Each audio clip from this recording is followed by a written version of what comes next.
Settle in. Let your shoulders drop and your breath slow, just a little. Imagine the muffled sounds of the past echoing through cold cobblestone streets, the soft clink of a cobbler's tools near the hearth, the creak of leather stretched taut over a wooden last. In this journey, we're not walking through gilded halls or polished drawing rooms. Instead, we'll duck into the narrow, soot-streaked alleys of 18th century Warsaw. A place where lives were stitched together with thread and hope. A world worn thin like the sawdust beneath tired feet. Tonight's story is not one of kings and queens, but of men hunched over benches with blackened fingers. Women keeping ledgers by candlelight, and children learning to stitch before they could even read.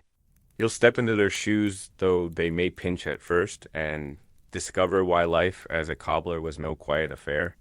It was filled with the scent of boiled leather, the ache of long hours, and the constant shadow of a changing world. This was a time of political unraveling, imperial intrusion, and ordinary survival.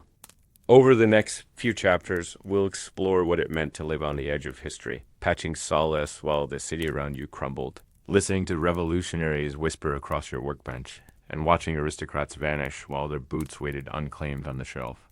So rest back and let us begin with the first stitch of the story. Chapter 1. Sowing Solace Beside a Sooty Hearth.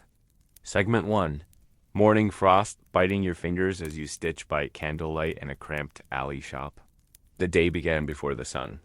Always. Not in some poetic sense, but literally. In 18th century Warsaw, a cobbler's morning started when it was still so dark that you couldn't see your own breath, even though it clouded in front of you like smoke from a dying fire. You'd rise with the cold already biting at your nose, and the cracked brick floor beneath. Your feet would sting more than your conscience after skipping Sunday Mass. You didn't own boots yet, of course. You'd spend your life fixing other people's. The hearth was the first thing you checked. Not because it would ever be roaring. Oh no, the wood supply had to last the whole week. And if your last customer still hadn't paid again, you were better off burning scraps of broken clogs and hoping they didn't stink too much. If the fire caught, you'd feed it slowly while rubbing your hands and staring at your tools as if they might start moving on their own. Your workshop was likely attached to your home, which is a generous way of saying everything happened in one room. Work, meals, arguments, prayers.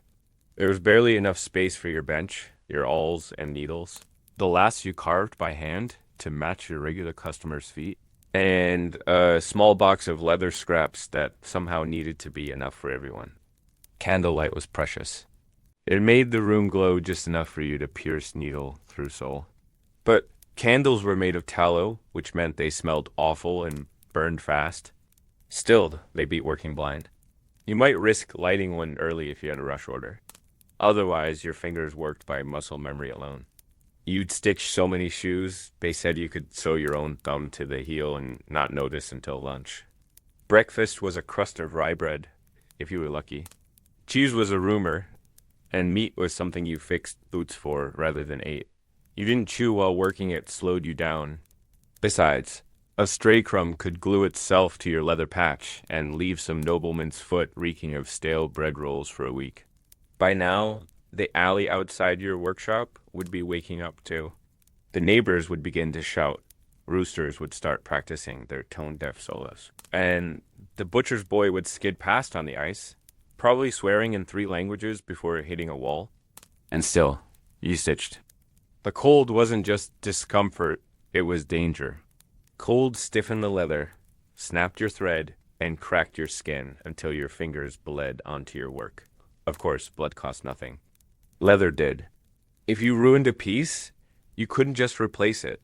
You patched your patch, hoping no one noticed, and you wrapped your wounds in rags, tied tight with thread from the same spool you'd use for someone's wedding shoes. Customers didn't wait for polite hours. If they knocked, you opened, even if you hadn't slept, even if you were sick, especially if they were noble. One cracked heel on a riding boot could mean 4 hours of emergency work. And if you dared ask for payment up front, you might find yourself yelled at by a powdered valet who had never stitched a thing in his life, but somehow always knew you were doing it wrong. Your children, if you had any, would wake up to the smell of glue and boiled leather, which they knew as normal. They didn't complain. They'd start helping by the time they could count, threading needles or fetching scraps. Their toys were your cast-offs. Their lullabies were the clatter of your hammer. And the shoes, they weren't glamorous. Most people could only afford repairs. You'd get holes, worn sawless, cracked backs, water-rotted heels, boots that smelled like they'd marched from Krakow to Kiev and back. People would drop them off with a grunt, pay late, and thank you even later. But sometimes, just sometimes, your work would shine. A nobleman might nod approvingly before riding off in boots that hugged his ankles perfectly. A woman might smile as she stepped into mended slippers, no longer limping from a broken seam. And in those moments, as the smoke from your hearth curled upward and the frost on the window began to melt, you might almost feel proud. Until the door slammed again, and someone else yelled through it about a ruined buckle. By the end of the day, your fingers would ache like they'd been bent into wire. Your back would groan, your eyes blur, and your candle would flicker dangerously low. But you'd keep going. Because you were a cobbler in Warsaw, and this was your life. Bent over a bench, chasing payment, dodging frost, and hoping your next customer came before the rent was due. It wasn't glamorous, it wasn't easy, but it was yours. And tomorrow, you'd do it all again. It didn't take long for a journeyman cobbler to realize that success in Warsaw's leather trade had far less to do with the quality of your stitching than with the softness of your tongue and the weight of your handshake. While official guild doctrine proudly proclaimed equality among craftsmen, the day-to-day reality dripped with favoritism, silent agreements, and backroom favors stitched tighter than any pair of boots. At the heart of it all were the masters, the ones with established shops. Plump books of returning customers and enough gold-rimmed buttons on their coats to suggest they hadn't touched a needle in a few seasons. These men were the gatekeepers of advancement, the stewards of opportunity. If you wanted to climb the cobbler's ladder, you needed their blessing, or at the very least, their indifference. But the masters didn't give away endorsements freely. Most of them hadn't climbed the ranks through raw talent alone. They'd secured their place with silver tucked into the right palm, favors whispered over wine, or the good fortune of being born with the right surname. Their sons, even those who couldn't tell a heel from a hinge, were passed through the apprentice ranks like sacks of flour. Journeymen with no blood ties to the guild council often found their probationary periods extended indefinitely, their work inspected with extra scrutiny, their permits conveniently delayed. One common path to advancement was patronage, getting a powerful, noble, or wealthy merchant to vouch for your shop. If a journeyman could somehow impress a high-born client, perhaps by repairing an heirloom, riding boot, or crafting a pair of soft-soled slippers for a nobleman's gout-ridden feet, he might be rewarded with protection. That name, when dropped in front of the guildmasters, could open doors faster than any polished boot. But even then, it wasn't guaranteed. More than one cobbler found his noble sponsor suddenly too busy to write the necessary recommendation once the boots were delivered. There were also the quiet transactions that took place in tavern corners. A wink, a nod, a folded note with a few zloty tucked inside. Sometimes it was just a barrel of plum brandy gifted to the guild chair's cousin during a feast. Other times it was something more unsavory. A neighbor slandered. A rival's work mysteriously damaged before inspection. A mistress's boots accidentally returned to the wrong address. And through all this, the guild maintained its proud facade of brotherhood and integrity. For those with little money or influence, the grind was excruciating. Many journeyman cobblers had to rent space in someone else's workshop, handing over half their earnings for the privilege of a bench near the window. Others were forced to roam, taking piecemeal jobs from customers too poor to demand guild certification. These wandering cobblers were tolerated but not respected. They were the ones patching shoes in market alleys, often chased off by city guards if they lingered too long. Competition among cobblers wasn't openly encouraged, but it was inevitable. When too many workshops clustered on the same street, tempers flared. Signs would be stolen, gossip would spread about one cobbler's poor craftsmanship, and apprentices were sometimes lured away with the promise of bigger bread portions or warmer workrooms. The guild frowned on this behavior but rarely intervened. It wasn't about keeping the peace, it was about keeping everyone desperate enough to keep paying their dues. And then there were the inspectors. These were guild-appointed men who wandered the city, unannounced, checking on member shops. Ostensibly, their job was to ensure standards. In practice, they were more like licensed extortionists. If an inspector didn't like how clean your floor was, or found a scrap of inferior hide in your bin, he could fine you. If he spotted an unlicensed apprentice sweeping up, that was a penalty. If your shop smelled too strongly of unapproved glue, that was another mark against you. Of course, these fines could be waived quietly, with payment in coin or goods. Most cobblers learned to keep a small stash hidden under the floorboards for just such visits. Women cobblers, though rare, faced even greater barriers. While the guild technically allowed widows to inherit their husbands' workshops, the unspoken rule was that they should do so quietly and temporarily, just long enough to find a male relative or apprentice to take over. Any woman who tried to run a shop in her own right was met with suspicion, often accused of cutting corners or working with unclean materials, a phrase that covered everything from inferior leather to imagined moral failings. Some succeeded anyway. A few became legends whispered about in hushed tones, like the widow who stitched boots so perfectly fitted that soldiers swore they could march to Vienna without a blister. But their names rarely made it into the guild records. Despite the odds, some cobblers did manage to rise. They worked endlessly, avoided scandal, and played the guild's game just carefully enough. They invested in better signage, buttered up inspectors, kept ledgers so immaculate they might as well have been etched in marble. And when they finally earned their master title, they were careful never to speak aloud about what it had cost them, not just in coin, but in pride and years lost to waiting. For the majority, though, the bitter truth was this: skill alone wasn't enough. You could stitch 100 perfect boots, polish 100 flawless buckles, and still die in debt, never having your name carved above a doorframe. The guild gave structure, but it also gave ceilings low, splintered ones that pressed down unless you were born tall. Still, cobblers found small ways to survive. Some turned to humor. They joked that the guild was the only place where a bent back got you fined instead of praised. Others leaned on their customers, building loyal followings who would recommend their work and pay in advance. And many simply kept their heads down, needles flying, eyes on the leather in front of them. After all, no bride could stitch a seam straight. No favor could hammer a heel smooth. And no amount of guild interference could take away the quiet pride of finishing a job well done, even if it only earned you a bowl of gruel and the chance to do it again tomorrow. Chapter 2. The Leather Guild's Unforgiving Grip. Warsaw in the 18th century was a place where you could smell someone's trade before they even spoke. The baker carried a scent of scorched crust. The soap maker left behind a trail of lye and lavender.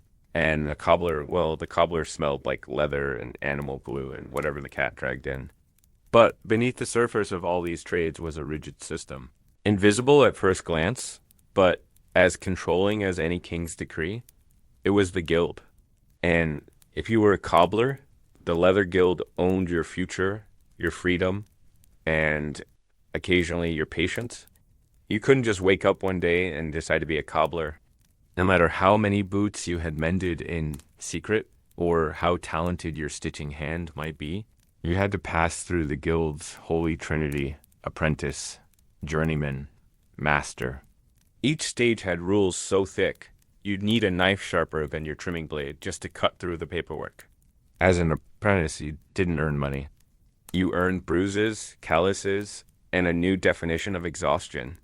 You were usually no older than 12 or 13, handed over by your parents to a master cobbler who promised to teach you the craft, but often just needed a second pair of hands to scrub the floor and boil pig glue.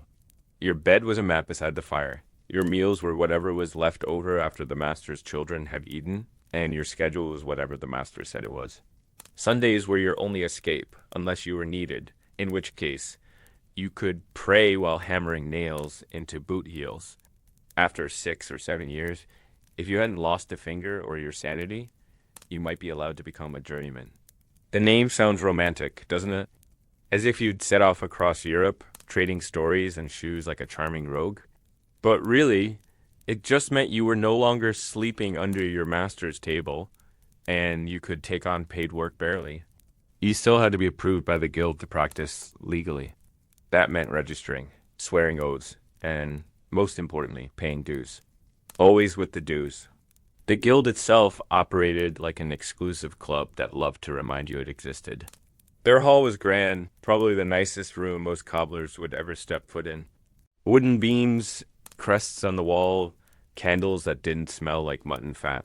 During meetings, the guildmasters wore fine robes that looked suspiciously unstained by anything resembling work. And they would sit in judgment like leathery gods, inspecting your progress, reviewing your accounts, and making sure you hadn't undercharged a single customer by a single gross. If you did, you'd face fines. Do it too often, and they'd revoke your license. To become a master cobbler, the test wasn't just about skill. You had to make a masterpiece, an official pair of shoes deemed flawless by the guild's exacting standards. Imagine making the most perfect boots of your life, only for three old men to inspect them while squinting, muttering, and poking at the stitching like they were examining rotten fruit. If they found a flaw, no matter how tiny, they could reject your work. You could try again, of course, after paying another set of fees, and another, and another. If you passed, you were allowed to open your own shop, hire apprentices, and add your name to the rolls. But that didn't mean freedom. The guild monitored everything: how much you charged, how many pairs you sold, whether you worked on Sundays. There were strict rules about shop signage, advertising, and competition. Undercharging a customer wasn't generosity. It was considered sabotage. The guild called it spoiling the trade. The master cobbler once got fined for stitching a pair of boots too quickly, because other members claimed it made them look lazy. Worse, nepotism ran thicker than the glue pots. Masters gave favoritism to their sons, their nephews, their cousins. If you were an outsider, or worse, from a poor family without guild connections, you'd hit wall after wall. Some journeymen wandered from city to city, hoping to find a guild that wasn't already clogged with relatives and bribes. Most ended up right where they started, hammering sawdust in someone else's workshop. Then there were the exiles, cobblers who tried to operate without guild approval, or who were caught taking in unlicensed apprentices, or who failed to pay their dues. They'd be hauled before a tribunal, fined heavily, and sometimes banished from the city, their tools confiscated. Their names scrubbed from the rolls like they'd never existed. Imagine spending 2 decades mending the feet of a neighborhood, only to be forced out with no warning, your bench left behind for someone else to inherit. Of course, some still tried to work in secret. They set up hidden shops in alleys or cellars, taking only trusted clients and working at night. The guild called them black cobblers, not because of their leather, but because of their shadowy existence. If caught, they faced harsh penalties, though customers rarely snitched. After all, if someone was fixing your boots for half the price, why would you complain? But the guild wasn't all cruelty and control. They offered protection too. They ensured a cobbler wouldn't starve undercut by some rich noble's hobbyist nephew. They pooled resources to support injured members. If a fire broke out, the guild might help rebuild your shop. If you died, they might help bury you and care for your widow. It was a flawed system, but for many, it was the only system. And when you lived on the edge of collapse financially, politically, physically, you took whatever lifeline you could get. Still, most cobblers didn't think of the guild with affection. They thought of it as something you endured, like the cold or the rats. You followed the rules, bent them when you could, and kept your head down. You learned to nod in meetings, to mutter respect without meaning it. And when you finally had your own shop, your own name on the lintel, and your own apprentice burning your glue well, then you smiled. Because after crawling through the labyrinth of guild life, even a cramped workshop with a leaky roof and a bad-tempered cat felt like a palace. It didn't take long for a journeyman cobbler to realize that success in Warsaw's leather trade had far less to do with the quality of your stitching than with the softness of your tongue and the weight of your handshake. While official guild doctrine proudly proclaimed equality among craftsmen, The day-to-day reality dripped with favoritism, silent agreements, and backroom favors stitched tighter than any pair of boots. At the heart of it all were the masters, the ones with established shops. Plump books of returning customers and enough gold-rimmed buttons on their coats to suggest they hadn't touched a needle in a few seasons. These men were the gatekeepers of advancement, the stewards of opportunity. If you wanted to climb the cobbler's ladder, you needed their blessing, or at the very least, their indifference. But the masters didn't give away endorsements freely. Most of them hadn't climbed the ranks through raw talent alone. They'd secured their place with silver tucked into the right palm, favors whispered over wine, or the good fortune of being born with the right surname. Their sons, even those who couldn't tell a heel from a hinge, were passed through the apprentice ranks like sacks of flour. Journeymen with no blood ties to the guild council often found their probationary periods extended indefinitely, their work inspected with extra scrutiny, their permits conveniently delayed. One common path to advancement was patronage, getting a powerful, noble, or wealthy merchant to vouch for your shop. If a journeyman could somehow impress a highborn client, perhaps by repairing an heirloom, riding boot, or crafting a pair of soft-soled slippers for a nobleman's gout-ridden feet, he might be rewarded with protection. That name, when dropped in front of the guildmasters, could open doors faster than any polished boot. But even then, it wasn't guaranteed. More than one cobbler found his noble sponsor suddenly too busy to write the necessary recommendation once the boots were delivered. There were also the quiet transactions that took place in tavern corners. A wink, a nod, a folded note with a few zloty tucked inside. Sometimes it was just a barrel of plum brandy gifted to the guild chair's cousin during a feast. Other times it was something more unsavory, a neighbor slandered, a rival's work mysteriously damaged before inspection, a mistress's boots accidentally returned to the wrong address. And through all this, the guild maintained its proud facade of brotherhood and integrity. For those with little money or influence, the grind was excruciating. Many journeyman cobblers had to rent space in someone else's workshop, handing over half their earnings for the privilege of a bench near the window. Others were forced to roam, taking piecemeal jobs from customers too poor to demand guild certification. These wandering cobblers were tolerated but not respected. They were the ones patching shoes in market alleys, often chased off by city guards if they lingered too long. Competition among cobblers wasn't openly encouraged, but it was inevitable. When too many workshops clustered on the same street, tempers flared. Signs would be stolen, gossip would spread about one cobbler's poor craftsmanship, and apprentices were sometimes lured away with the promise of bigger bread portions or warmer workrooms. The guild frowned on this behavior but rarely intervened. It wasn't about keeping the peace, it was about keeping everyone desperate enough to keep paying their dues. And then there were the inspectors. These were guild-appointed men who wandered the city, unannounced, checking on member shops. Ostensibly, their job was to ensure standards. In practice, they were more like licensed extortionists.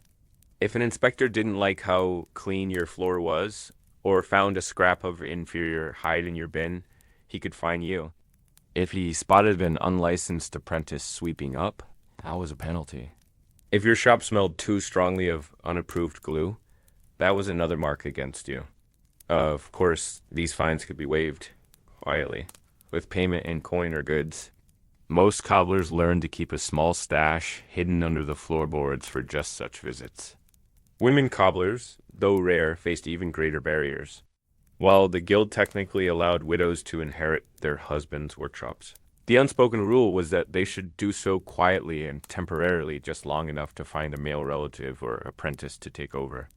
Any woman who tried to run a shop in her own right was met with suspicion, often accused of cutting corners or working with unclean materials, a phrase that covered everything from inferior leather to imagined moral failings. Some succeeded anyway. A few became legends whispered about in hushed tones, like the widow who stitched boots so perfectly fitted that soldiers swore they could march to Vienna without a blister. But their names rarely made it into the guild records. Despite the odds, some cobblers did manage to rise. They worked endlessly, avoided scandal, and played the guild's game just carefully enough. They invested in better signage, buttered up inspectors, kept ledgers so immaculate they might as well have been etched in marble. And when they finally earned their master title, they were careful never to speak aloud about what it had cost them, not just in coin, but in pride and years lost to waiting. For the majority, though, the bitter truth was this: skill alone wasn't enough. You could stitch 100 perfect boots, polish 100 flawless buckles, and still die in debt, never having your name carved above a doorframe. The guild gave structure, but it also gave ceilings low, splintered ones that pressed down unless you were born tall. Still, cobblers found small ways to survive. Some turned to humor. They joked that the guild was the only place where a bent back got you fined instead of praised. Others leaned on their customers, building loyal followings who would recommend their work and pay in advance. And many simply kept their heads down, needles flying, eyes on the leather in front of them. After all, no broad could stitch a seam straight. No favor could hammer a heel smooth. And no amount of guild interference could take away the quiet pride of finishing a job well done. Even if it only earned you a bowl of gruel and the chance to do it again tomorrow. Chapter 3. When boots talk politics, there's a certain intimacy in the act of repairing someone's shoes. You get to see how they walk, where their weight falls, whether they drag one foot slightly more than the other. You can guess their habits, their health, sometimes even their secrets, just by the wear on their soles. In 18th century Warsaw, a cobbler did more than fix boots. He observed, he remembered. And as Poland's political fabric began to tear at the seams, the humble cobbler stooped, soot-smeared. The traditionalists preferred conservative, heavy-riding boots built for ceremony. You would watch from your bench as a noble entered, tossing his gloves on the counter like a gauntlet, his voice low and quick. A few had sons in the army, brothers in the resistance, cousins who had vanished after criticizing the wrong magnate. One cobbler was rumored to have been beaten for overhearing a Russian colonel whispering with a Polish deputy behind a velvet curtain. A delegate from Lithuania insisted on a secret pocket in the heel of his shoe for storing passwords. He claimed, though most suspected he used it for snuff. A particularly jumpy client asked his cobbler to install iron spikes under his boots so he could himself walk and ensure no one was following. "Have you seen this man?" they'd ask, showing a rough sketch of a face that could be anyone. "Has he brought in boots? Left anything behind?" The smarter cobblers shrugged, said they worked by candlelight and saw little, and someone had to be there to put them back together. The brave ones lied outright. A few made it a point to remember every boot they worked on, storing the details in their heads like a second ledger, just in case they ever needed to barter memory for mercy. It made an awful clatter. He didn't last long in politics. Sometimes they whispered through seams and curled beneath laces. In a city where alliances shifted like snowdrifts and loyalty could vanish overnight, the cobbler became a rare constant, a man who saw where people had been, where they were going, and what kind of footprint they left behind. Another disappeared after passing along a nobleman's boot containing a hidden message. And still the work continued. If you were known to keep your mouth shut and your eyes on your work, you might find your shop visited by men in fur-lined coats with nervous hands and heavy purses. You'd mend their boots and mend their egos, never asking what stains marked their soles or why they needed to walk so far, so fast. The city streets remained muddy, the winters cruel, and boots always needed repair. It was the strange paradox of the era war brewing in the salons. Revolution stirring in the cafes, and yet the daily rhythm of life demanded fresh solace and polished toes. They listened closely to what their customers said and what they didn't. A cobbler might choose to deliberately delay returning a pair of boots, knowing the customer planned to flee the city. Or he might loosen the heel of a known informant's shoe, causing just enough discomfort to slow him down. Small acts. Quiet sabotage. He might pace while you worked, glancing at the door every few seconds. Another man might arrive just as he was leaving. They'd nod. Maybe exchange a brief glance, maybe nothing at all. But you'd see it, the flicker of recognition, the tension in their stance. Your job was not to react. Just keep stitching. Reformers favored lighter, more flexible designs, easier for moving swiftly between meetings or leaving the city in a hurry. And the foreign agents, well, they were the easiest to spot.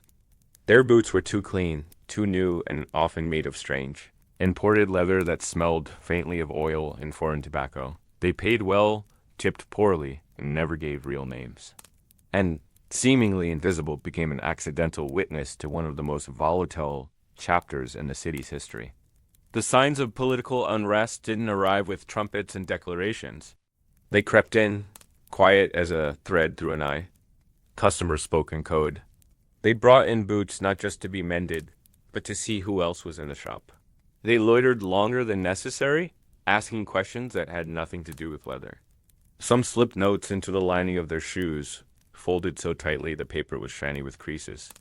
And cobblers, practical people by nature, learned quickly that it was safer to pretend they noticed nothing at all. Warsaw in the mid to late 1700s was a city bracing against forces it couldn't control. The Polish-Lithuanian Commonwealth, once a sprawling power, was weakening under internal corruption and external pressure. Delegates would stride in with polished boots and stumble out scuffed and limping. If you were a tradesman lucky or unlucky enough to serve the political class, you quickly learned the difference between a boot worn by a loyalist and one worn by a reformer. One dragged as if burdened by compromise. The other tapped, restless, always ready to move. Russia, Prussia, and Austria all had hungry eyes on the land. And the Polish nobility, those powdered and perfumed men with embroidered coats, couldn't agree on whether to reform or retreat. Their debates spilled into the streets, into taverns, into churches, and yes, into cobbler shops, where gossip traveled faster than any royal decree.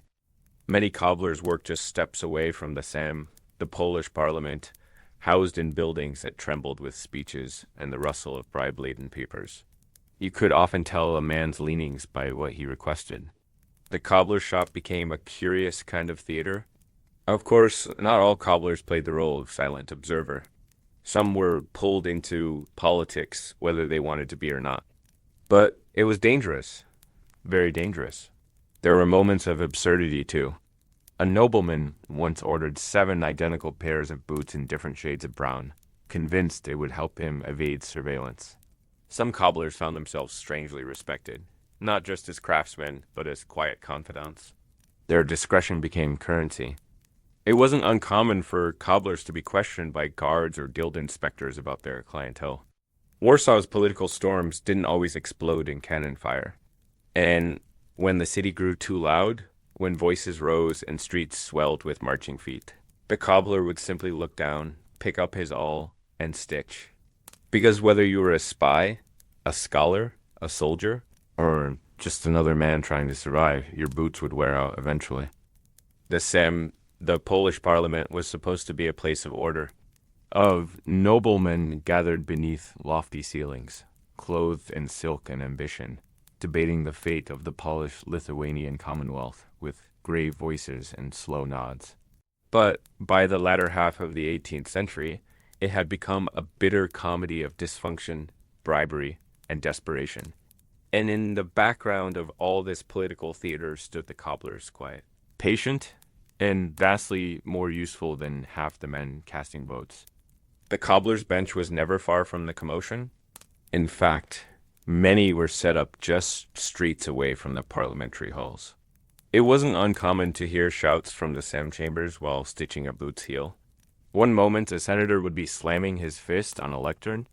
The next, he'd be limping into your shop with a snapped strap or a scuffed instep, barking that it'd be fixed in under an hour, or he'd take his business to someone with more gratitude for patriotic service. Politics made people walk faster, pace more, stomp harder. They wore out their shoes in record time. There were cobblers who built their entire careers around mending parliamentary boots, strong leather soles, thick enough to survive marble floors and muddy carriage rides, but flexible enough to let a man pivot quickly when his loyalties changed overnight. Warsaw's cobblers didn't have the luxury of choosing sides. You might patch the boots of a royalist on Monday, a Russian sympathizer on Tuesday, and a revolutionary student by Friday. And you didn't ask questions. You just measured, cut, and stitched.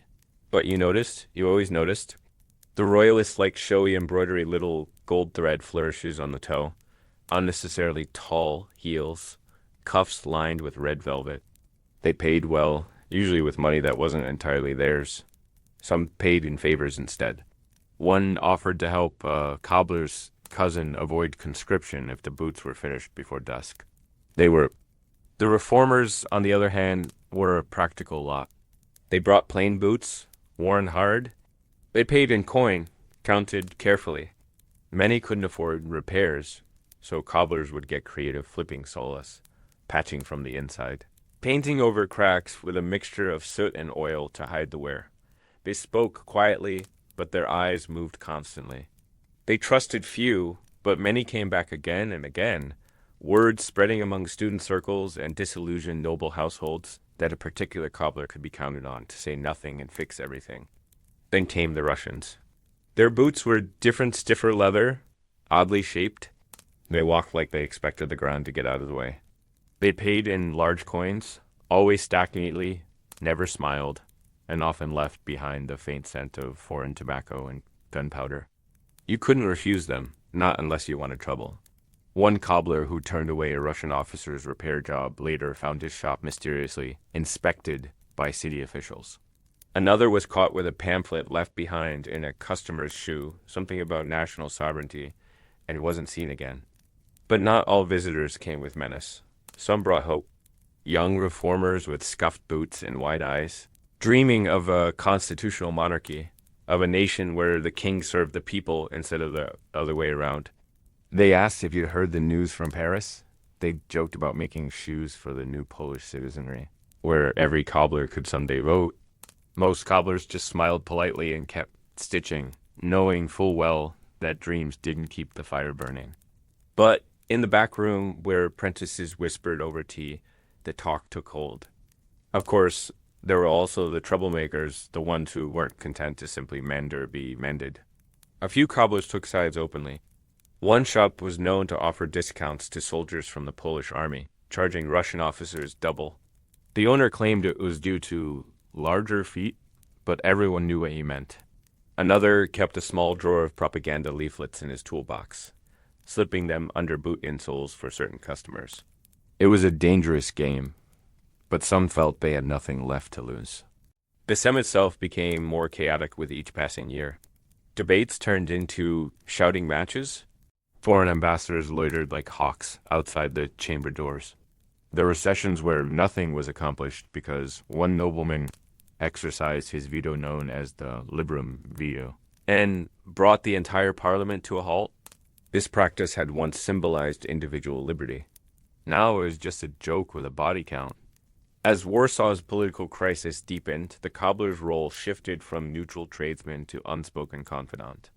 Men came in not only for repairs but for privacy. They spoke more freely while the awl punched through leather, while the needle whispered through the thread.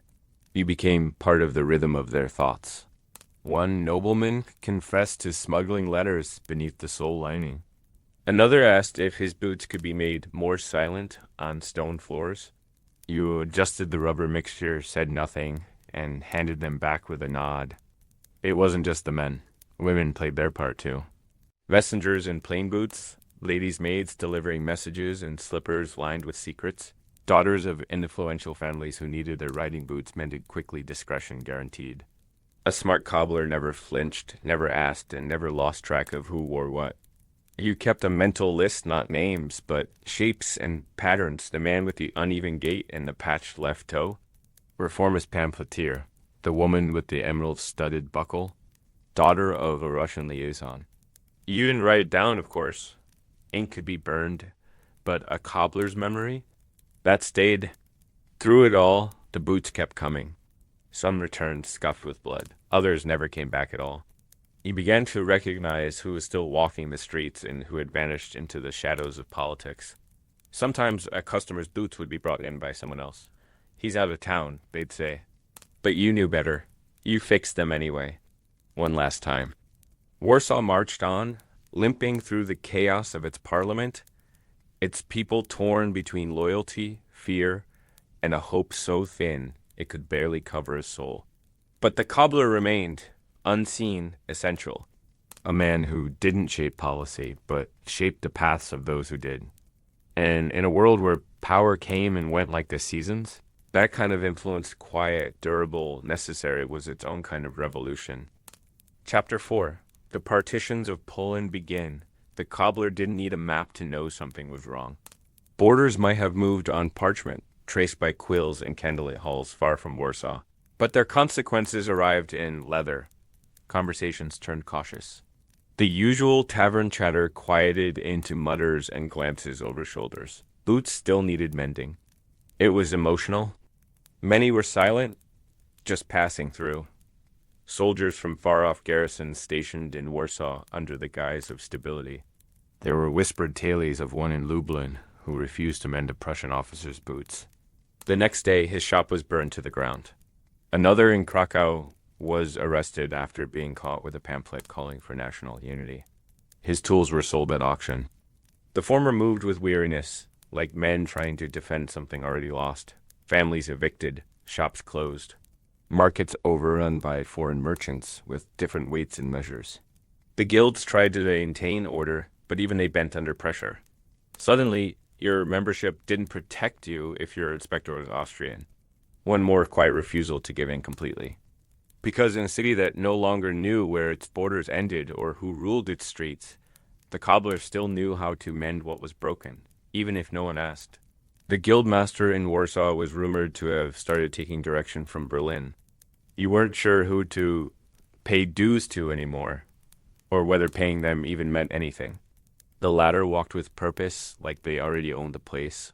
You adjusted your craft accordingly. You reinforced heels differently depending on where you thought the wearer had marched from. You shaped solace thinner. If the customer spoke polish with a foreign lilt, you made judgments. Quiet ones. His name was never spoken again, not even by his family. They wore uniforms that made no effort to blend in foreign cuts. Strange insignia, faces full of arrogance or exhaustion. New banners flying from government buildings. Red and white replaced by black and gold, or blue and white. Something that can be taken apart and put back together again. If the heel breaks, you replace it. If the sole wears down, you patch it. You know how to fix a boot. But a country? That's harder. The seams are political, the laces economic, the leather soaked with history and grief. And no cobbler's hands, no matter how skilled, could stitch Poland back into one piece. Schoolbooks changed. Church sermons began to include veiled references to loyalty to the crown, though it was unclear whose crown. And for the cobbler, who worked near the street and heard every footfall, the most obvious change was the language. More German, more Russian, less Polish. Most cobblers fought back the only way they could, by remembering who they were. They kept using traditional Polish designs, even when customers asked for German-style square toes. They taught their apprentices Polish terminology for tools and stitching patterns. They muttered old blessings under their breath while working, not because they believed they'd change the world, but because they refused to forget it. They'd drop their boots on your bench and expect miracles. Some paid in coin, others in vague threats. You learn to keep your eyes low, your hands moving, and your opinions to yourself. The feeling that your country, like an old boot, had split at the seams, and no one was coming to fix it. Pride turned sour. Street banners that once celebrated Polish saints and holidays started to look faded, irrelevant. The great Commonwealth that had once spanned from the Baltic to the Black Sea now seemed more like a fading myth. Something your grandfather might have bragged about after a few too many drinks. Children still needed to be fed. So you carried on, working with what scraps you had, substituting goat leather for cow when you had to, using old nails bent straight again. You learned how to make your glue last longer and how to bluff through a customer, ask complaints with a confident nod and stitched up promises. People used to gossip about noble scandals or whose child had broken the church's stained glass window. After all, the noblemen who had once ruled over your city, like demigods, were often just as corrupt as the foreigners now occupying it. They had sold out the Commonwealth piece by piece in the halls of the Sem, trading land for titles, votes for favors. And now they came to your shop wearing fancy boots stitched with gold thread, pretending nothing had changed. You wanted to say something, but You didn't. You just stitched harder than usual. Now, they asked in hushed tones if anyone had seen the Prussians marching through Grodno, or if the Russians were really quartering troops in private homes. No one wanted to say too much, especially not to a cobbler who, after all, spoke to everyone. Not all at once, but slowly, like a draft through a cracked window. At first, there were new coins with foreign faces. Then new taxes scribbled in a dialect you didn't speak. And then boots, always boots, carried by soldiers who weren't supposed to be here. The first partition of Poland in 1772 wasn't a single blow, but a slow unspooling of everything the common tradesman once relied on. For a cobbler, this unraveling wasn't announced by proclamations or war drums. It arrived in the form of uncertainty. Who exactly did you work for now? Whose rules were you breaking by simply opening your shop in the morning? You couldn't plan. You didn't know whether the Polish zloty would still be accepted next week, or whether you'd wake up to find a Prussian customs officer demanding bribes to ship in fresh tallow. Prices changed without explanation. What cost 3 groszy on Monday cost 5 on Wednesday. Supplies vanished. Cowhide from Vilnius stopped arriving. Oak bark for tanning became harder to find. Even thread, the humble spine of the cobbler's work, grew scarce. Warsaw's mood changed. For the average tradesman, the psychological was more corrosive than immediate violence. You were no longer just poor. You were uncertain, but life didn't pause for partitions. The worst part wasn't economic, though, and yet the men in boots kept walking in. A few cobblers tried to resist. But resistance wasn't always dramatic. Some days it was difficult to tell which side you were on. You began to notice patterns. Polish soldiers walked differently than Russian ones. The border towns suffered first. Stories drifted in from Poznań and away. Then came the flags. Still, you stitched. There were days when your work gave you strange comfort. A boot, after all, is something solid. But that didn't stop you from trying. One pair of boots at a time. One more morning by the fire. If the first partition had broken Poland's borders, then what followed broke the backs of the people who lived within them. For cobblers, the pain wasn't theoretical or wrapped up in diplomatic language. It arrived in the form of new taxes, conscription quotas, and the kind of forced compliance that came not with argument, but with boots at your door and orders barked in a foreign tongue. There were no negotiations. Only lists, and you were on them whether you wanted to be or not. At first, it was just the money, or rather, the lack of it. Local officials, now answering to Prussian, Russian, or Austrian authorities, came demanding new fees for guild operations, for residency papers, for trade licenses that had already been paid under the old Polish crown. Just a formality, they'd say with a smile that never reached their eyes. New jurisdiction. Standard procedure. You'd be fined for late payment, and then fined again for not having the correct version of a receipt printed under the new administrative seal. Every cobbler had a drawer full of conflicting ledgers, stamped and restamped by 3 different nations, none of which cared if you could afford firewood that winter. The tax collectors didn't want your shoes. They wanted your space, your coin, your silence. And if they couldn't get coin, they took your tools, your hammer, your lasts, even your chair. One inspector made off with a cobbler's sewing clamp, declaring it improperly registered. The man was forced to pin his work between his knees for months. Another tried to hide his best awl beneath a floorboard, and was later caught and beaten when it was found. The awl, apparently, was Austrian property now. But worse than taxation was conscription. The partitioning powers needed men to fill their new armies. Strong backs, obedient minds, and anyone unlucky enough to have both legs intact. Cobbler's apprentices were swept up regularly. The reasoning was simple: if you were young enough to learn a trade, you were young enough to carry a rifle. The fact that you were halfway through a 7-year apprenticeship, that your master needed you to keep the shop running, or that you were the only earner in your family nettered. A boy named Jacob, just 16, had just finished his first full pair of boots. His master said they were some of the finest he'd seen stitched by a novice.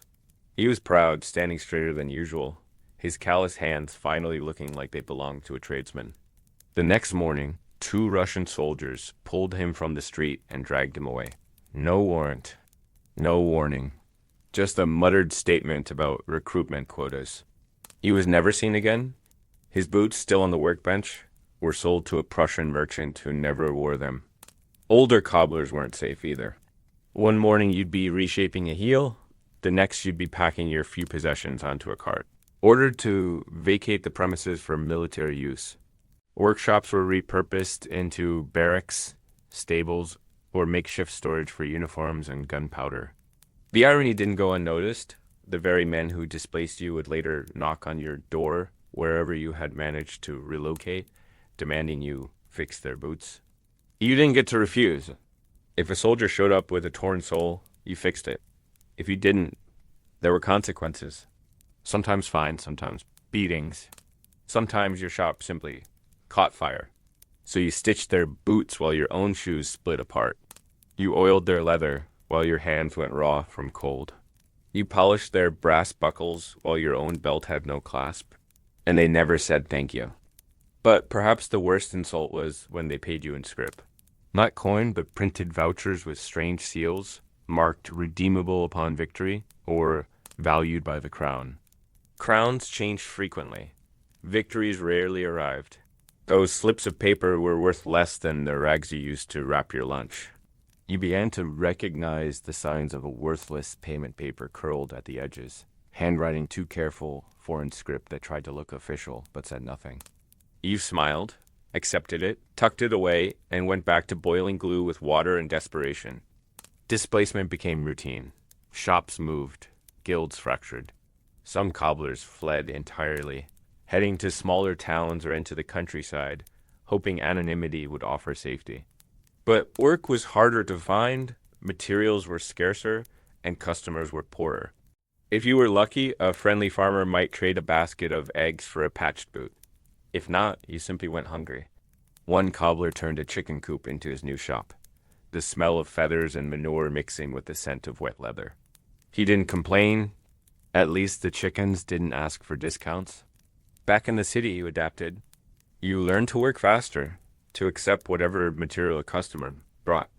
People started showing up with strange leather old belts, harnesses, even stripped upholstery from ruined carriages. You stitched what you could, padded what you couldn't, and told them the shoes would last a season. Most wouldn't, but everyone understood. Nothing lasted anymore. The Cobbler's Guild, once your shield against this chaos, was now either silent or complicit. Some guildmasters had made private agreements with occupying powers, securing protection in exchange for loyalty and quotas. Others had been replaced entirely. Meetings became rare. Dues were still collected, but the protections they once bought had evaporated like the warmth in your hearth. It was every man for himself. And yet, cobblers kept going. They taught their trade to whoever would listen, even if the boy was half-starved or the girl had no papers. They worked with salvaged nails and scraps of bootlace. They leaned on each other. One cobbler with spare leather would share it with another who had lost everything. They traded tools like currency, passed down patterns from memory, and whispered advice like prayers. Some jokes survived too. "They can take my bench," one old man said, "but I'll die with a boot on my lap and a stitch in my hand." Despite the occupation, the pressure, the constant threat of erasure, the cobbler's shop remained a place of stubborn normalcy. A place where order still existed, if only in the neat rows of thread and the symmetry of a finished sole. It was a fragile order, held together by habit and willpower, but it was real. And in a city where everything else had been claimed by flags and decrees, that was something worth preserving.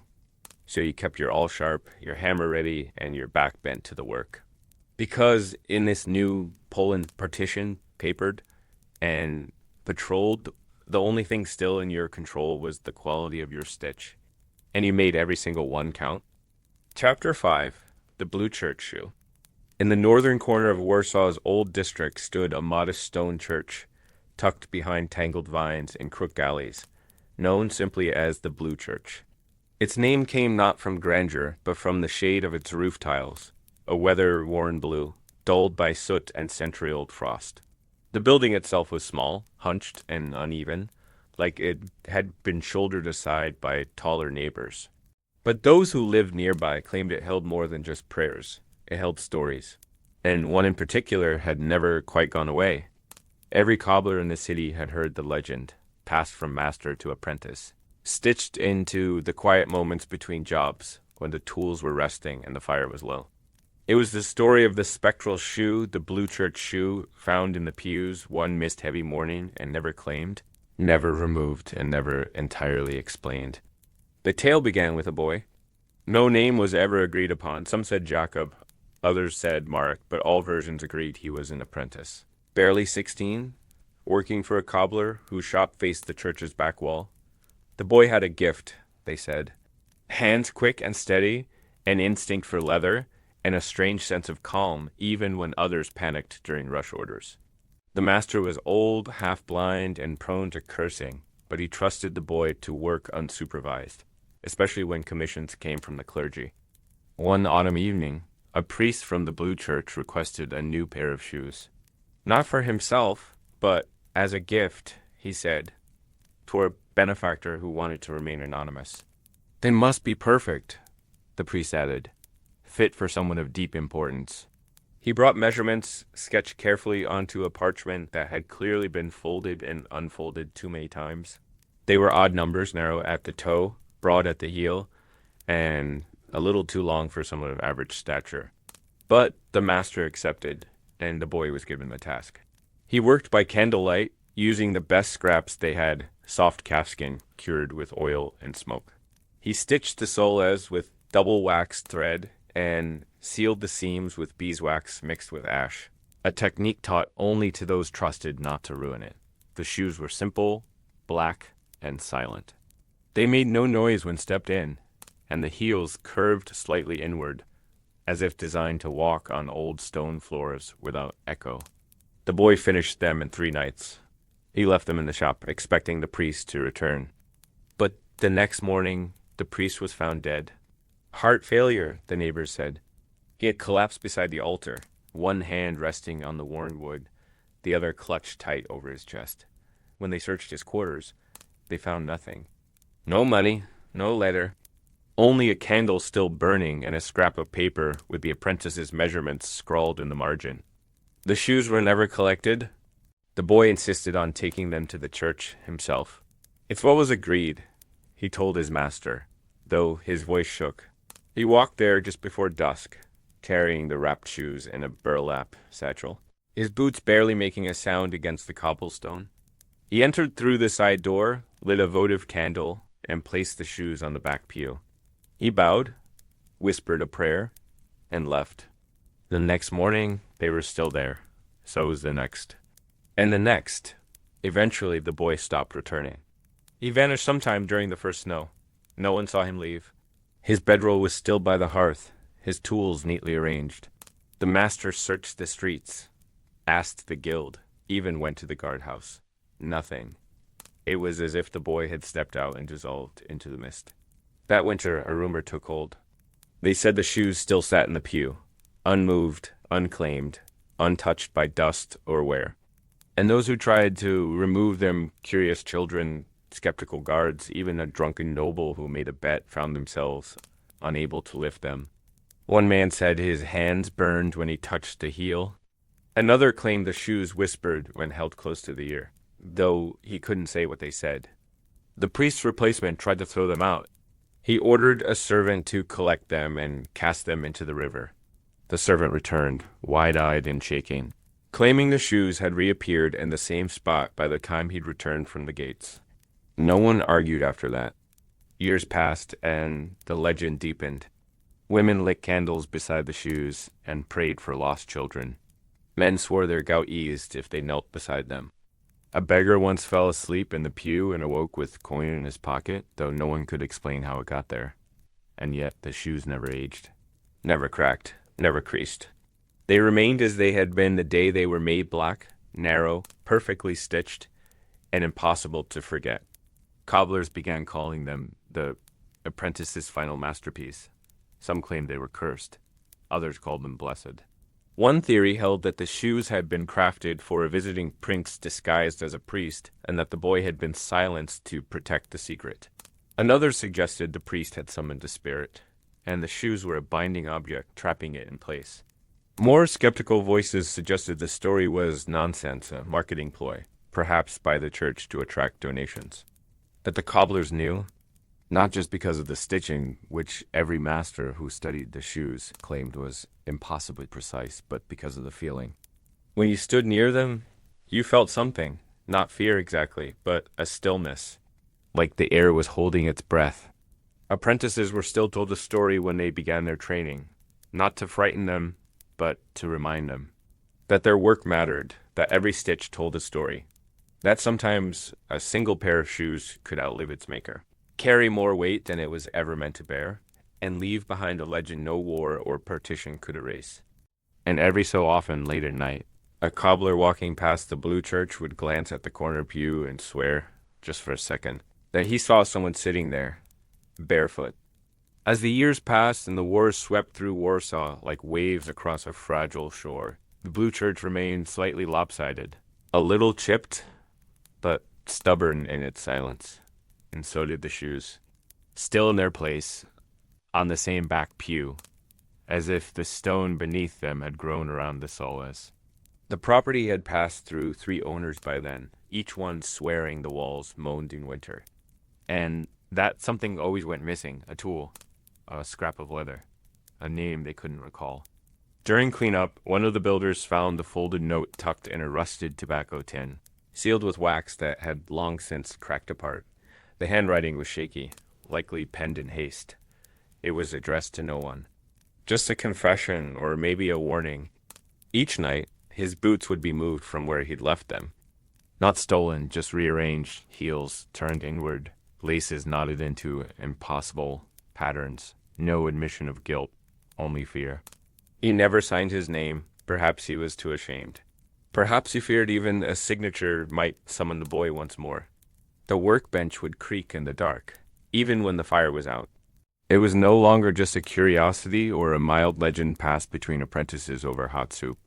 That he'd been cursed, trapped between stitches, unable to pass on until his final commission was claimed. Said he'd been inside the blue church late one evening, repairing a priest's sandals, when he looked up and saw the pew empty. When he blinked, they were back same position, same angle, but slightly warmer, he swore, as if they had just been worn. Others believed the shoes were empty only to the eye, that a spirit still wore them, pacing slowly through the pews at night. A few more imaginative cobblers swore the apprentice had returned in another body, reborn into a different era, fated to finish what was never done. And each time a pair of shoes was left unfinished in a Warsaw shop, the question hung in the air. Would he come for them too? It became a cautionary tale, a warning etched into the grain of every workbench, and the whisper of every shoemaker's hammer. But even they avoided discussing the blue church directly during meetings. And more than one guildmaster left offerings at the church steps on winter solstice. A loaf of bread, a silver coin, a stitched scrap of velvet. When Russian soldiers quartered in the church during an occupation, one officer supposedly tried to toss them into the street. Tourists walked past them unaware. Locals glance but rarely speak. Only cobblers, those who work with thread and leather and secrets, still whisper the story when the light grows low and the glue begins to bubble. He twisted his ankle walking to the door and dropped dead the next morning from what the doctor called a sudden chill. His boots, a fine foreign pair, were found crumpled beneath the pew. No one claimed them. For a story they dismissed, they seemed oddly respectful. The curse, they said, wasn't in the shoes. It was in the betrayal of craft, in taking shortcuts, in failing to finish what you started. One morning he found a boot nailed to the ceiling, a perfect stitch through the tongue, identical to the apprentice's style. It hadn't been there the night before. It couldn't have been. But the mystery deepened when whispers began circulating, not just about the shoes themselves, but about the apprentice who made them, of cold hands guiding his fingers toward an invisible seam. He wants them finished, the master wrote. But I don't know how. I never did. I only copied. Not merely vanished. some began to say, but murdered. And the curse, if there was one, didn't belong to the shoes. It belonged to what he left unfinished. It began with the letter discovered behind a loose brick in the cellar of an old cobbler's workshop scheduled for demolition. A few even swore never to make a pair of shoes for clergy, citing the Blue Church clause. And those who dared joke about the legend, usually the boldest of apprentices, often found their own work mysteriously ruined the next day. Thread unraveled, leather cut against the grain. Awls disappeared, only to reappear hours later with the handle cracked or the tip bent into a useless curl. The note told of a young apprentice, skilled and quiet, whose talent quickly became both admired and envied. His master, the writer implied, had not been blind as the boy assumed. He had watched the apprentice's every move, taking careful mental notes, then secretly replicating his work and passing it off as his own to favorite clients. It worked for a while. The boy never complained. Never questioned why boots he hadn't finished appeared gone the next morning. Until one day, he found one of his own discarded practice solace flawed and clearly marked with a stitch. Mistake being passed off as part of a master's work to a nobleman's footman, the apprentice confronted his master. A quiet argument behind closed doors, muffled by the snow outside. No one heard what was said, but the next day, the boy was gone. The master told everyone the apprentice had fled. Claimed he'd stolen supplies, left without word. Said he was always strange, always too quiet. When the guild asked questions, the master shrugged, spread his hands, and went back to work. He kept the boy's tools, though, claimed them as compensation. But he never quite smiled again. Now, according to the letter, he'd begun to see things. Then came the dreams of footsteps circling his bed, of unfinished shoes lined up beside his pillow. The note ended with an apology to the boy, to the shoes, to the Blue Church, but offered no clear resolution. After the letter surfaced, the story of the Blue Church shoe changed. New cobblers refused to work with certain patterns. Some shops banned narrow black calfskin entirely, claiming it invited bad luck. The guild tried to dismiss it all. Officially, they declared the story of fabrication a distraction from proper craftsmanship. A legend began to evolve. Some said the apprentice hadn't been murdered outright. One journeyman claimed he'd seen the shoes move. He never worked again. Despite it all, the shoes were never removed, never disturbed. They survived fires, looting, even minor flooding. Today, the Blue Church still stands. The pew is still there. And the shoes, narrow, black, perfectly stitched, remain untouched. Because in Warsaw, some shoes don't carry feet. They carry warnings. And some solace, once stitched, can never be unstitched. Chapter 6. Hiding Letters in Shoe Heels. In the cold gray of occupied Warsaw, where words were watched and streets whispered with suspicion, cobblers found themselves in the strange position of being both invisible and essential. Soldiers might march past without glancing at the man hunched over a bench, hands dark with dye and glue, but those same men would return days later with torn solace and weary boots. A cobbler knew how to go unnoticed. He'd learned it through years of quiet listening, head bent low, questions buried under layers of leather, and that made him perfect for something more dangerous than anyone had expected, hiding secrets in plain sight. The heel of a boot, you see, is not solid. It is stacked, layered, and, if crafted by skilled hands, removable. A practiced cobbler could separate it, tuck a message inside, then seal it again so cleanly even a trained inspector would be fooled. Not every shoemaker dared to try it, but those who did became part of a quiet resistance, a threadwork network running beneath the city's nose. It began slowly, with whispers. A boy courier who asked for a pair of boots to be just a little heavier in the back. A woman with a curious habit of requesting repairs on the same shoe every week. A merchant who paid in full for new soles but returned 2 days later with no wear at all. The patterns emerged before the requests did, and soon cobblers were approached not just for their craft, but for their discretion.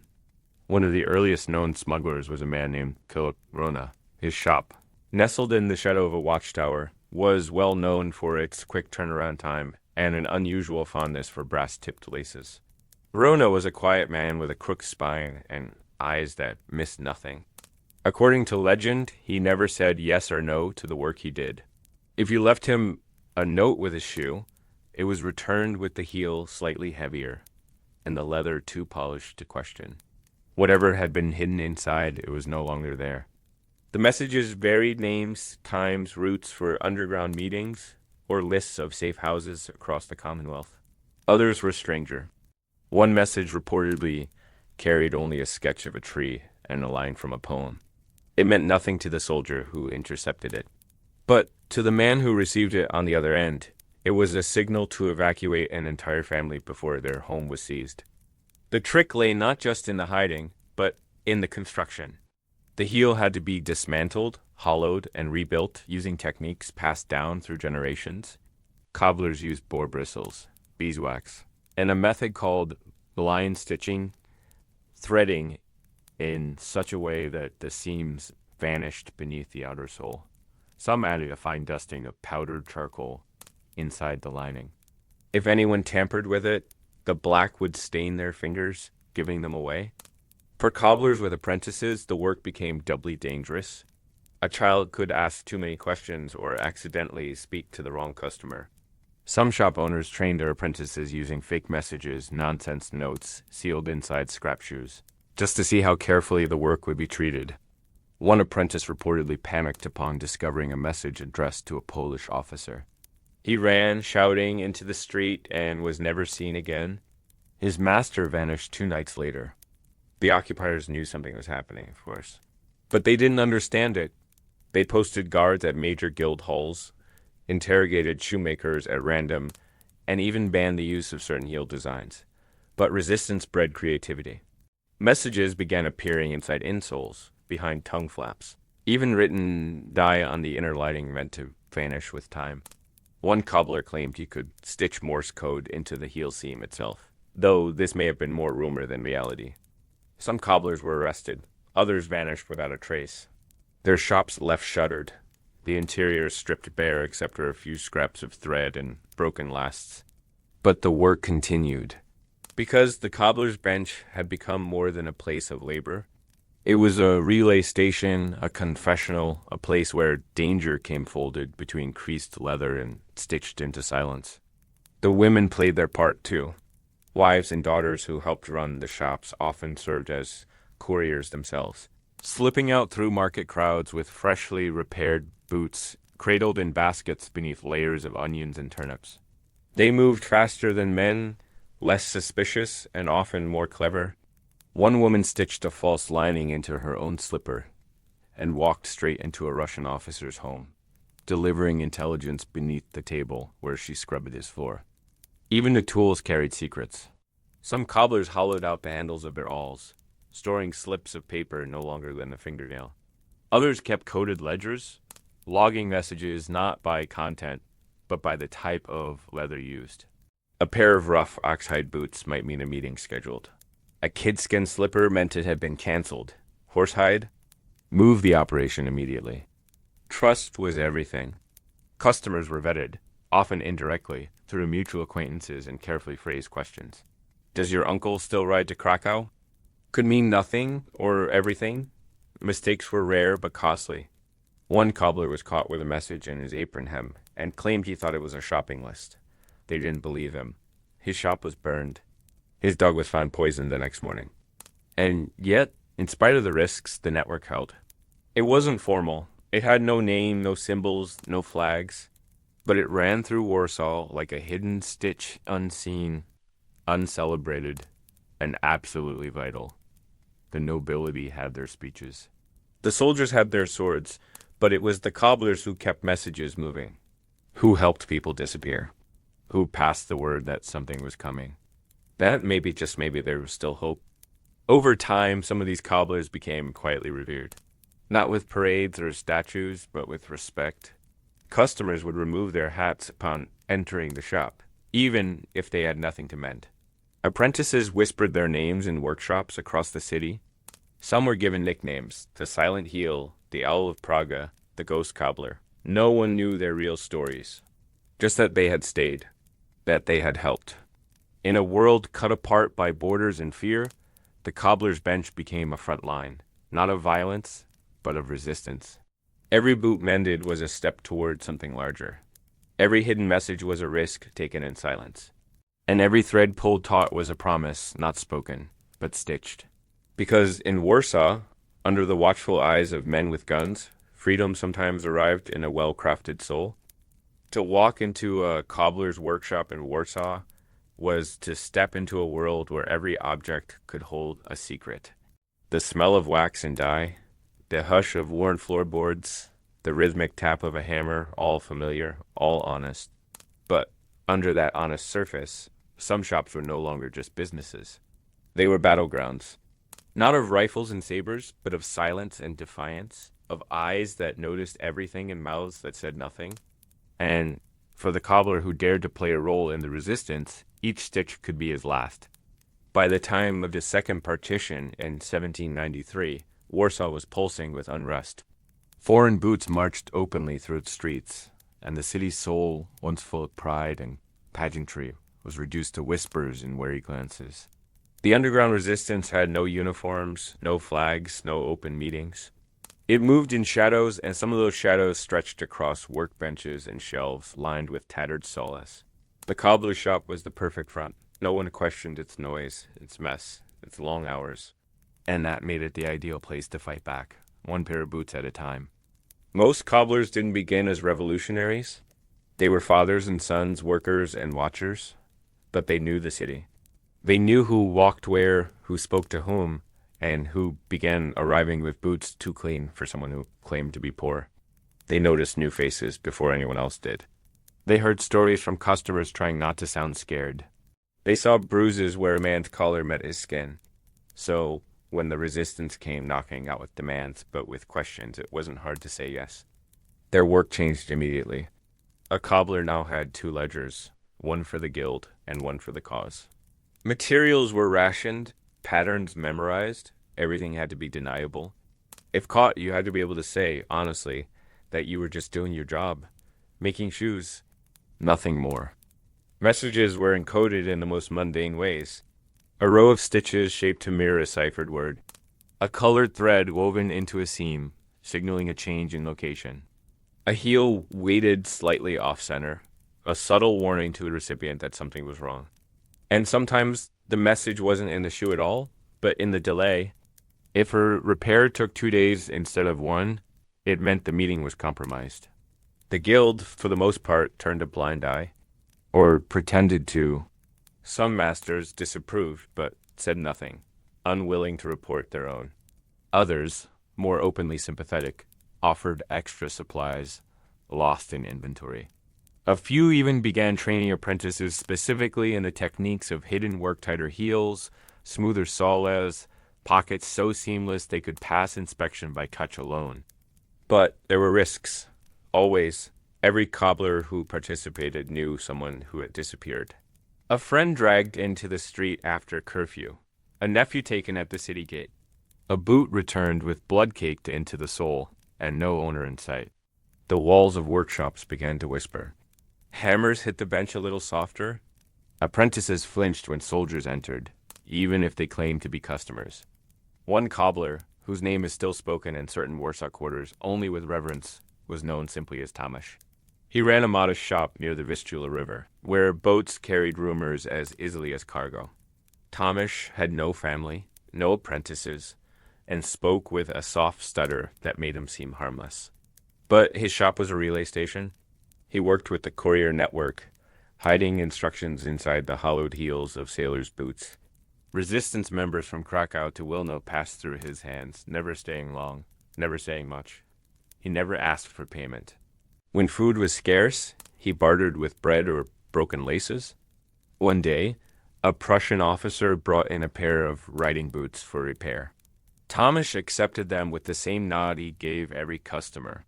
But when he opened the sole, he found a hidden compartment already filled. Inside was a message, inked hastily in German. A warning meant for someone else, someone higher up. Tomasz didn't hesitate. He burned the message, altered the heel, resealed it, and returned the boots the next day with a quiet smile. 3 nights later, his shop was raided.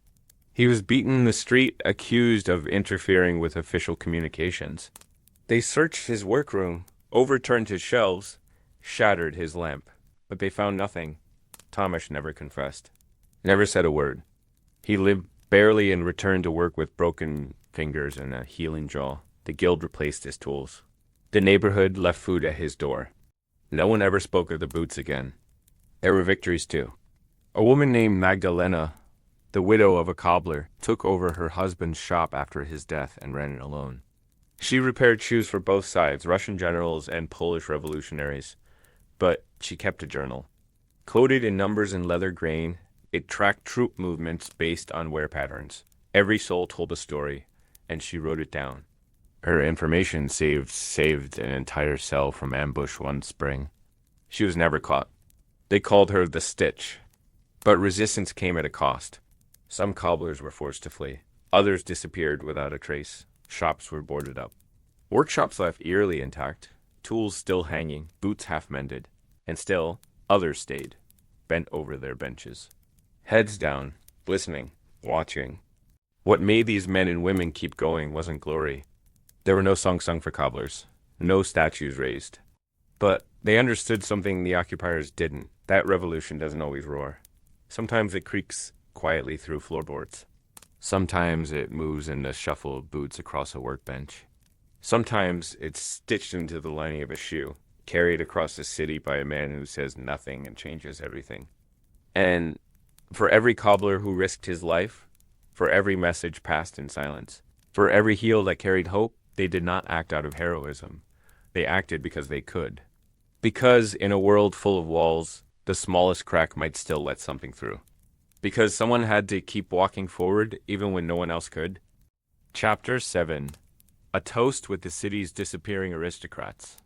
If you had passed by certain streets in Warsaw during the late 18th century, you'd have seen something strange. Powdered wigs bobbing through the fog, silk cloaks fluttering over puddles, and the sharp, unmistakable scent of imported perfume trailing behind men who pretended nothing around them had changed. The aristocracy had always lived in a world adjacent to reality. But in the decades following the first and second partitions, they seemed especially determined to walk through the world, as if they weren't watching their country vanish one decree at a time. And they needed boots. Always boots. You could tell when a nobleman had entered your shop, even before the bell above the door jingled. The air changed. Their coats brushed the doorway like curtains.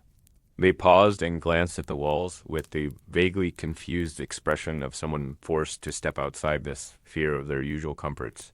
Most didn't. Tea introduced themselves. They assumed you knew who they were.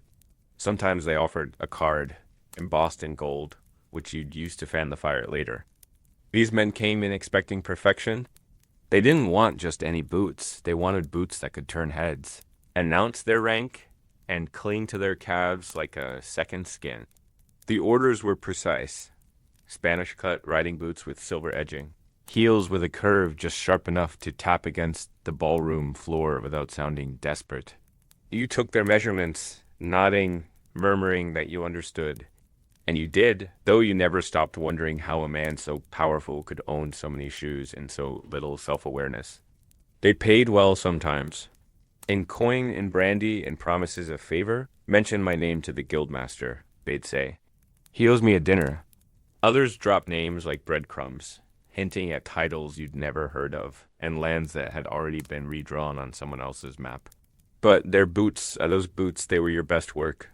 Rich leather, stitched by hand, polished with beeswax and pride.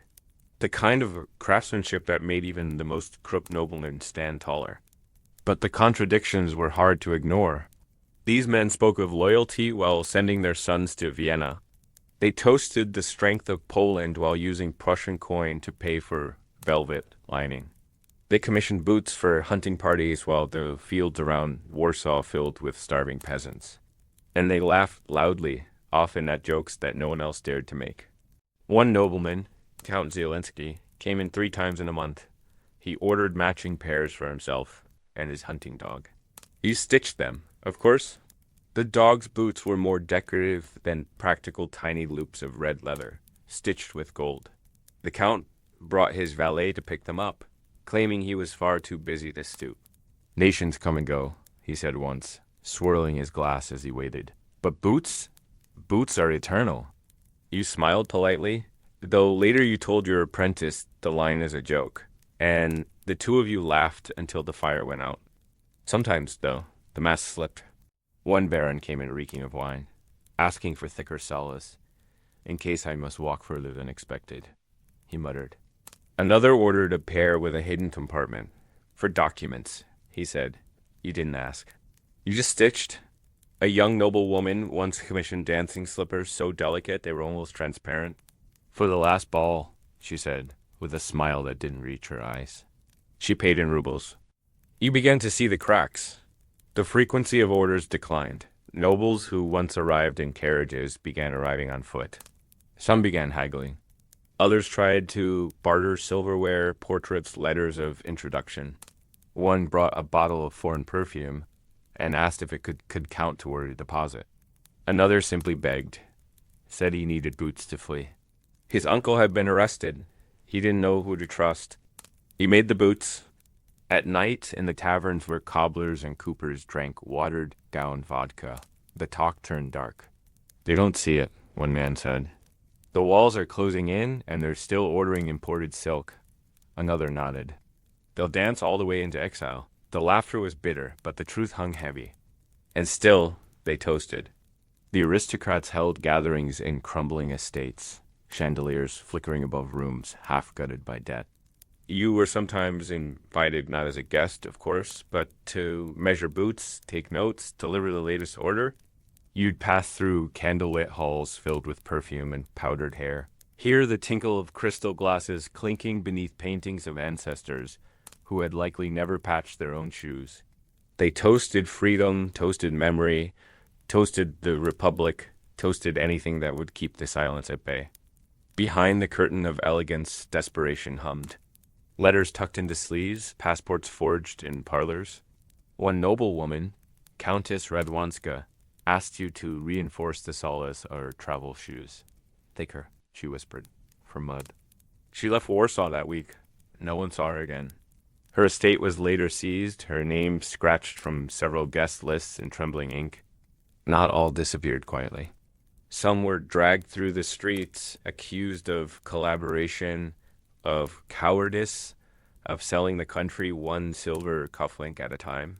One man, famed for his extravagant collection of boots, was found hanging in his dressing room, half-dressed, his foot halfway into a slipper he'd never wear. Another fled to the Austrian court, only to return years later, bitter and broke, with shoes so worn the heel had fallen off. You learn not to be surprised. Your ledger told the story more honestly than any historian would. The surge of orders, the sudden drop, the frantic commissions paid in advance. The names scratched out, the addresses crossed through. And still you stitched, because a cobbler's work didn't depend on politics. It depended on people having feet and those feet needing to walk, whether into palaces or into exile. In the end, the aristocrats faded from your shop. Their orders stopped. Their coats no longer brushed your doorway. Their voices no longer filled the air with hollow boasts. They were replaced by soldiers, refugees, merchants, and peasants. And your hands kept working. Your thread kept pulling. The silence they left behind was not mourned. Because beneath their polish and perfume, they had worn the same solace as everyone else. And those solace wore out just the same. It started as a trickle, a few unpaid orders here and there. A delay in payment, a promise sealed with a smirk and a signet ring. At first, cobblers like you didn't think much of it. Noblemen had always been slow to settle their bills. It was the way of things. They expected credit as a right, like clean water or bowed heads. You added their names to your little notebook, marked a delivery date, and told yourself it would be paid eventually. But then the trickle became a flood. By the spring after the second partition, you were patching more than just boots. You were patching holes in your accounts.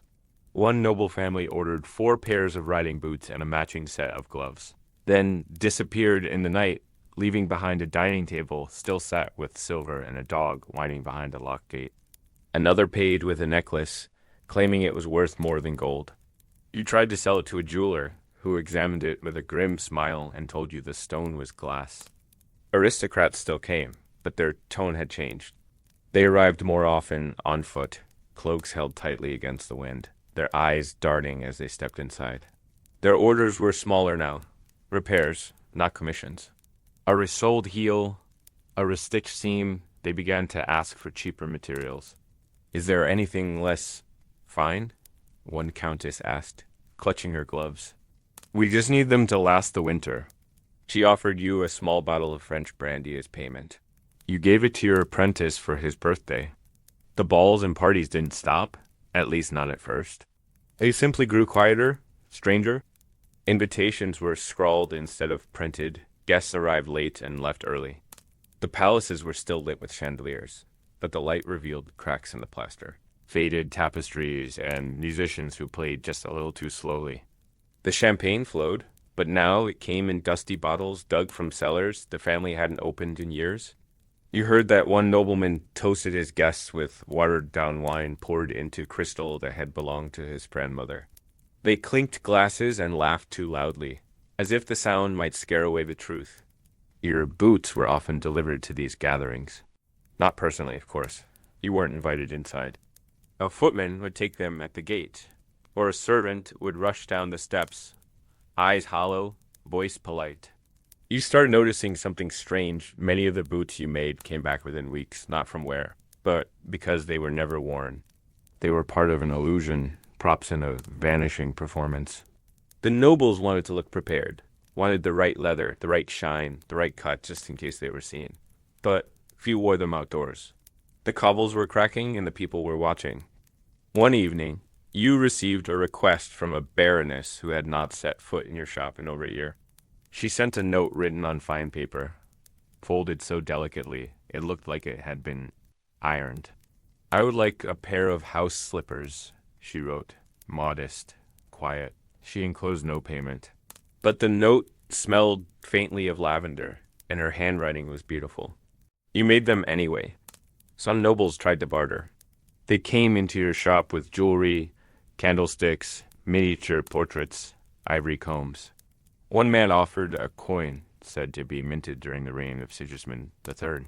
It was indeed real, and possibly valuable, but no merchant would touch it. Too much history, one said, handing it back, and not enough currency. The nobleman left it on your bench anyway. You kept it as a paperweight. The guild was no help. They insisted on dues, but offered no compensation for unpaid accounts. They suggested raising your rates for the quality you provide, surely a risk worth charging. But you knew better. Charging more would drive away the very few nobles still clinging to appearances, and the rest of your clients couldn't pay more if their lives depended on it. And often they did. Eventually, even the most prominent names in your ledger went silent. Their coats no longer brushed your doorway. Their servants no longer fetched repairs. One by one, they slipped away, like the flicker of a candle in an open window. Some were rumored to have fled to Vienna or Paris, others arrested or in hiding. A few simply stopped opening their doors.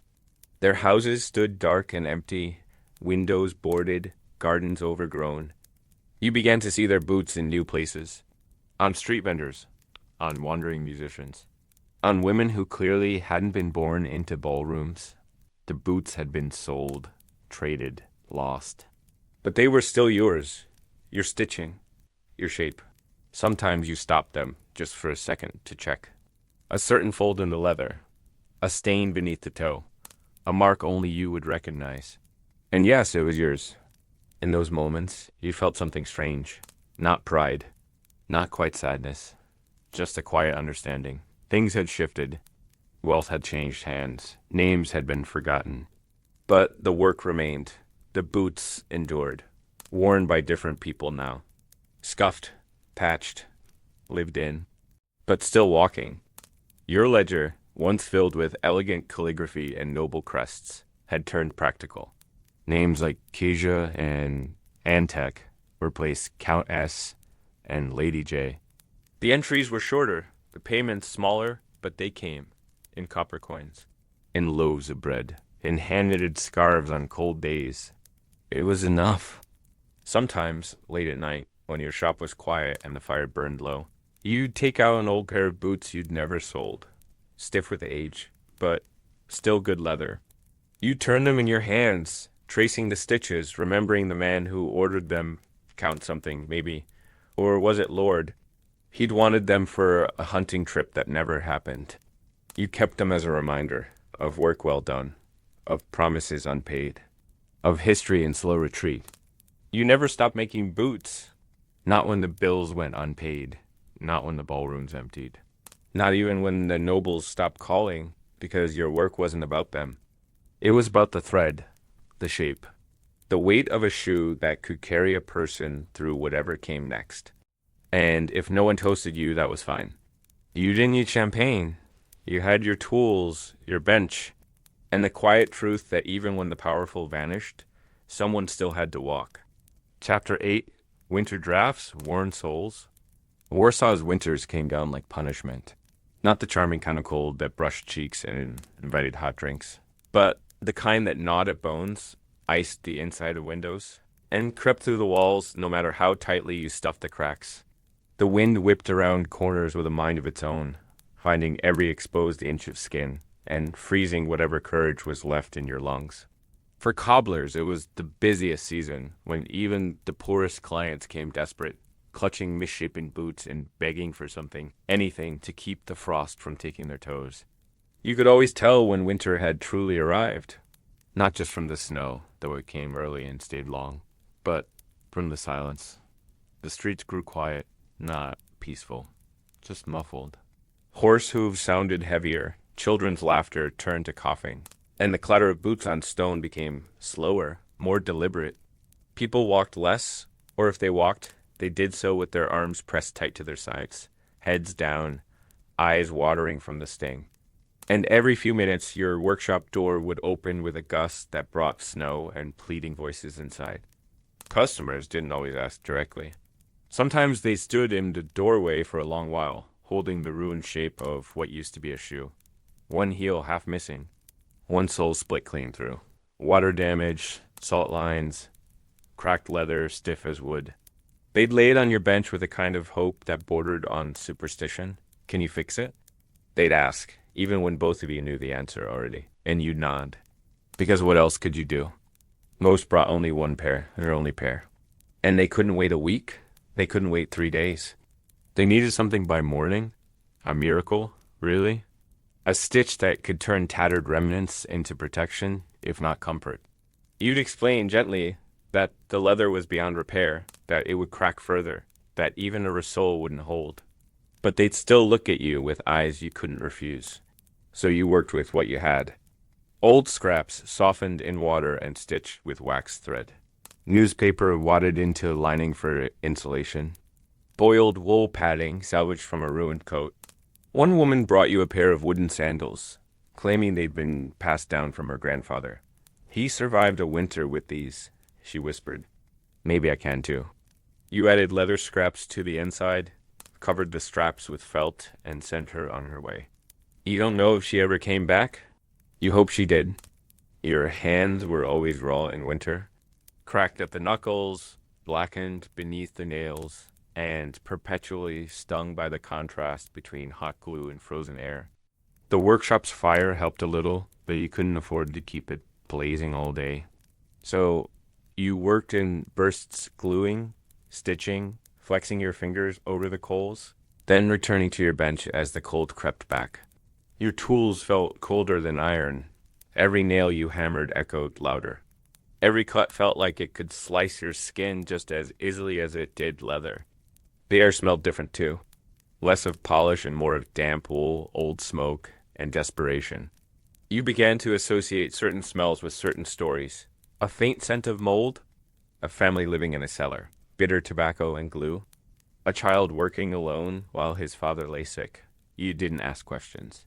But sometimes when you handed a finished boot back, your fingers brushed theirs, and you felt how cold they were, as if the leather wouldn't just protect their feet, but remind them they were still alive. Not all requests were humble.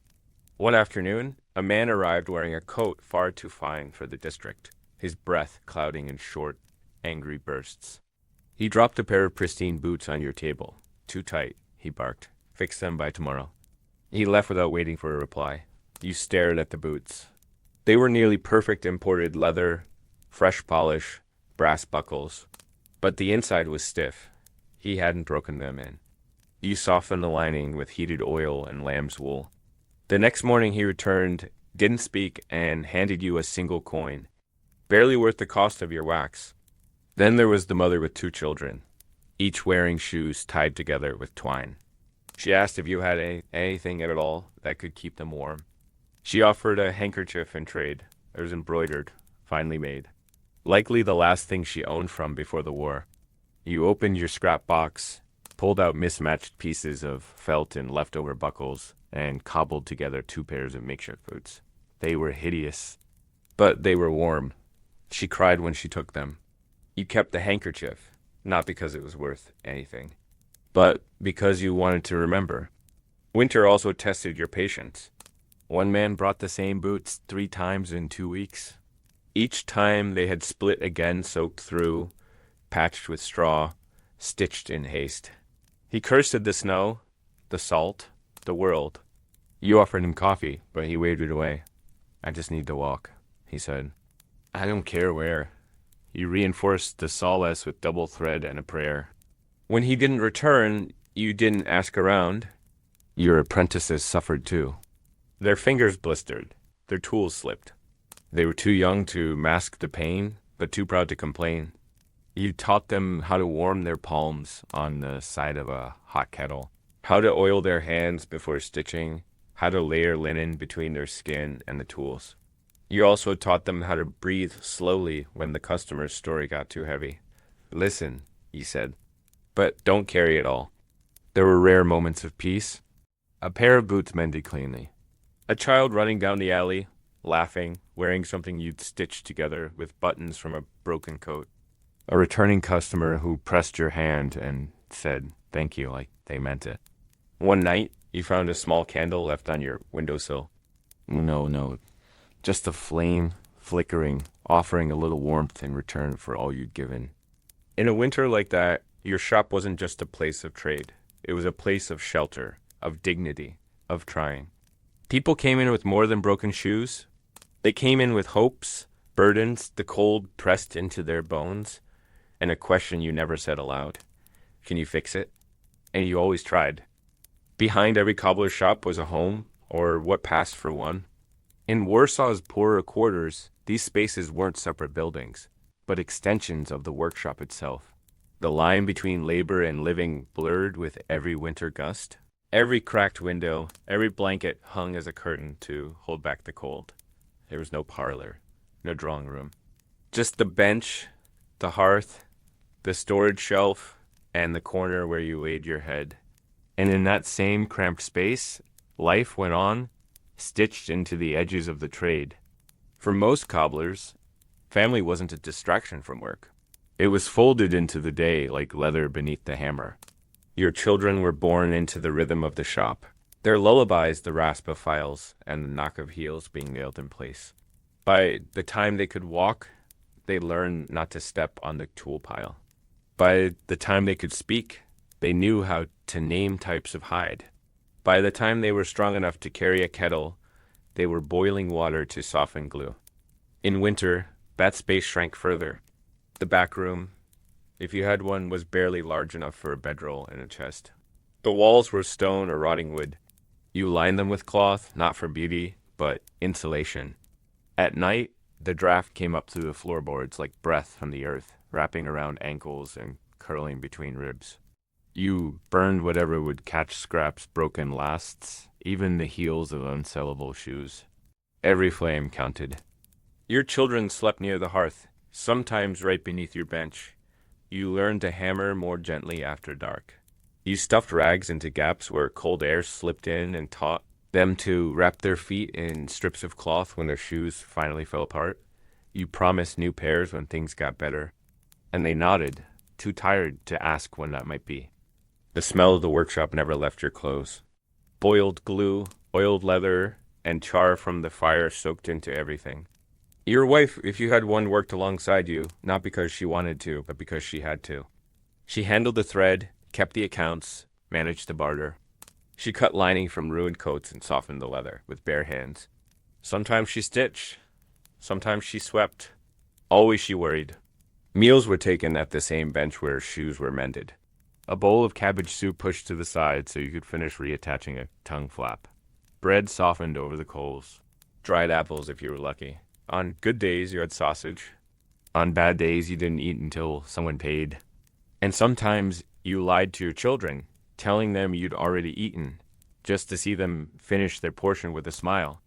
Illness was always near. The cold brought coughs, the damp brought chills, and no doctor made house calls to cobblers. You learned remedies from neighbors, mustard compresses, boiled garlic, prayers muttered with hot vinegar. When your youngest ran a fever, you held her beside the fire and sang old songs about shoemakers and saints. Even though your throat was raw and your hands still smelled like glue, you stitched by candlelight while she slept, her breath shallow but steady. There were moments of beauty too. Your son tracing the shapes of solas on scrap paper. Your daughter laughing as she hid behind the pile of wool scraps. The way your wife rubbed wax into the thread with fingers so practiced, they moved without thought. The warmth of bodies huddled beneath the same blanket.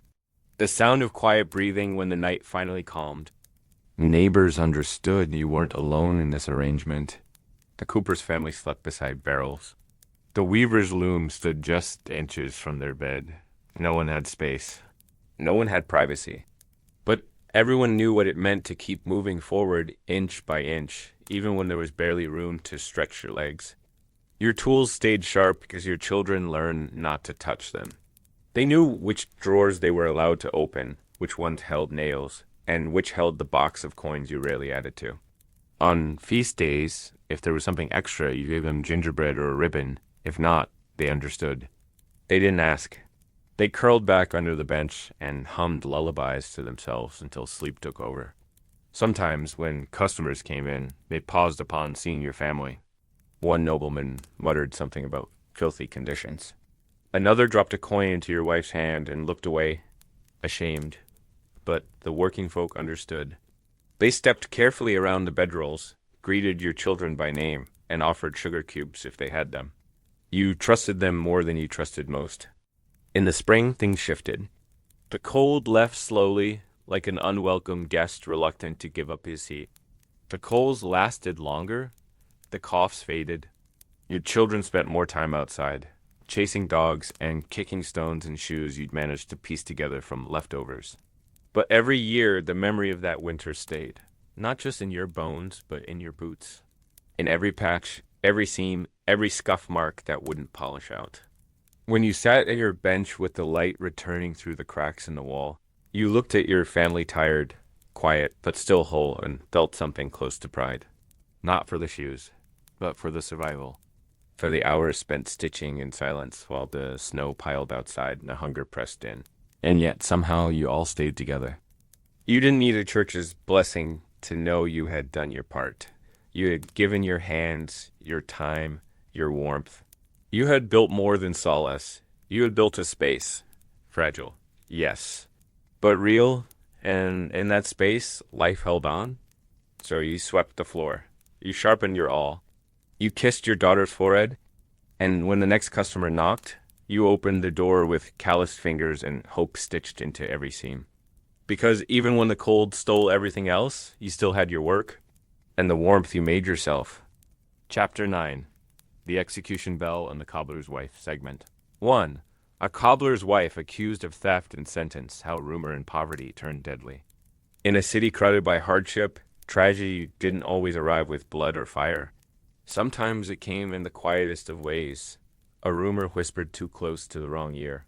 A loaf of bread unaccounted for. A name scribbled by an official who didn't know you, or worse, didn't care.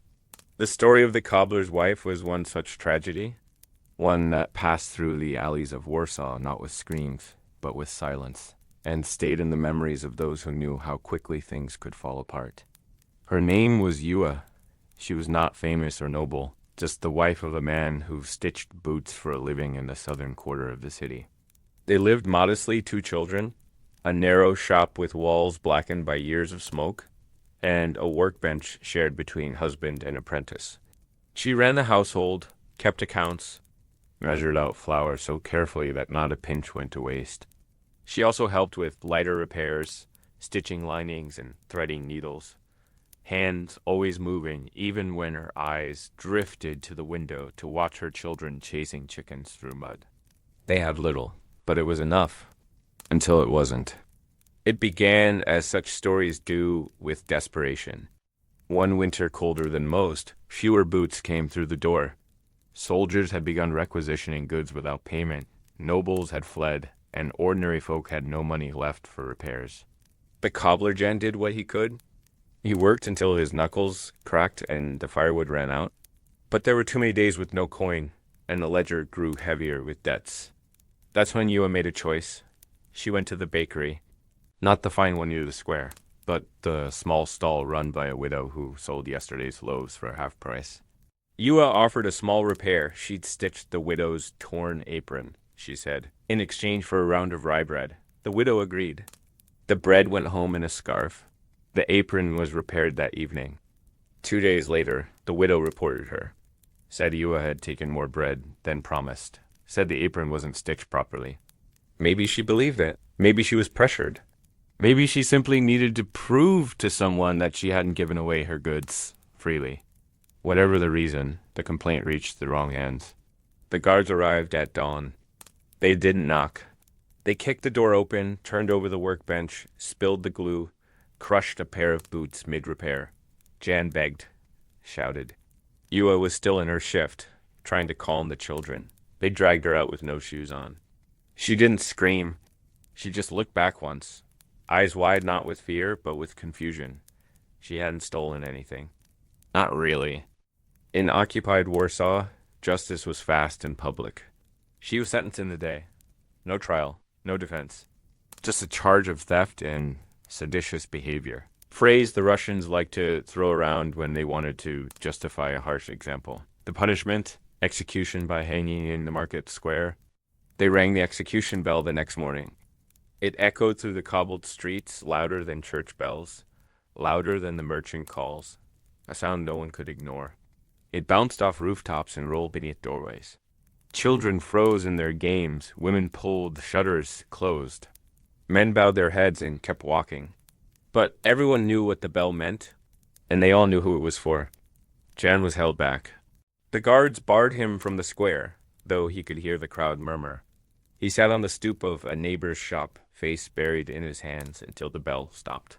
When he finally returned to his workshop, he found it untouched, exactly as it had been, tools scattered, thread unspooled, a half-eaten bowl of broth congealed by the fire. Her shawl still hung by the door, her stool still pulled out from the bench. The children didn't speak for a week. The neighbors were quiet. A few came by with food. One old shoemaker gave Jan a new awl, left it without a word. Another brought wood for the hearth. No one mentioned the bell. No one said her name. It was as if saying it might make it all happen again. Might draw the guards back. But Yua didn't disappear. Not really. People began to talk again, quietly. A woman at the market claimed she saw a soldier refuse to eat the bread bought from that same widow. Said it turned moldy in his hand. Another swore that she heard footsteps in the bakery late at night when no one was there. The widow closed her stall within a month. Moved to Praga, they said, or was taken. No one was sure. And then the cobblers began their tribute. It started with Chapter 10, The King Who Walked Alone segment. 1. A story of King Stanisław Poniatowski's walk in commoner's shoes to learn his city. There were whispers in Warsaw during the late 1700s, strange little rumors passed between market stalls and tavern benches, murmured over soup pots and behind the lace curtains of modest homes. Not the kind of rumor that made people afraid, but the kind that made them curious. They said the king had been spotted in the city, not in a carriage, not surrounded by guards, not wearing velvet gold or the heavy ceremonial wig that marked power. No, they said he was on foot, in plain clothes, in shoes that bore the creases of actual wear. And he was alone. Stanisław August Poniatowski, last king of Poland, was not known for behaving like other monarchs. He was a man of books, a lover of French philosophy, a patron of the arts, and someone who always seemed to believe naively. Some would say that Poland could still be fixed. He held salons filled with poets and thinkers. He commissioned reforms that made powerful men uncomfortable. He cared too much, or not wisely enough, depending on who you asked. And sometimes when the palace walls grew too tight, he simply left them behind. No trumpets, no entourage, just a coat pulled tight, a hat pulled low, and a pair of shoes worn without polish. He'd walk through the city at dusk. That's what the shoemaker's boy said, the one who swore he saw him in a salt market. The boy had noticed the man's boots, first expensive mate, but scuffed at the toe, not like a nobleman's usual footwear. No silver buckles, no satin, just clean, careful craftsmanship. But the way he walked, the boy said it was too straight for a merchant, too aware, and the man looked people in the eye, something most aristocrats forgot how to do. He bought a single apple, paid double, and thanked the vendor as if he meant it. That's when the boy noticed the ring on his finger, half hidden by a leather glove. Gold, with a lion crest. The rumor stuck, and while the palace never confirmed it, no one really doubted it. It felt true in the way good stories do. That the king, in his quiet way, wanted to know the people he ruled not through reports, but through sight, smell, sound, and struggle. So he walked, past the cracked stones and steaming chimneys, through alleys where dogs barked and soup boiled over open fires. He listened to what the walls were saying, and that was how he found himself one rainy evening near the southern cobbler's quarter. The streets were slick with mud, and the lamps burned low. He paused under an awning as a man hurried past with a sack of potatoes over one shoulder. His boots, the king noticed, had burst at the seam. A moment later, the man slipped. Not badly, but enough to jolt his spine. The king stepped forward to help, out of instinct, and the man muttered thanks without even looking at him. That night, the king's heel split, a minor thing, really. A loose thread that had gone too long without reinforcement. But he was blocked from the palace, and returning on foot with a limp would draw the wrong kind of attention. So he did something no royal in living memory had done. He entered a working cobbler's shop and asked for a repair. The shopkeeper, a man named Antoni, didn't recognize him at first, just another customer soaked from rain.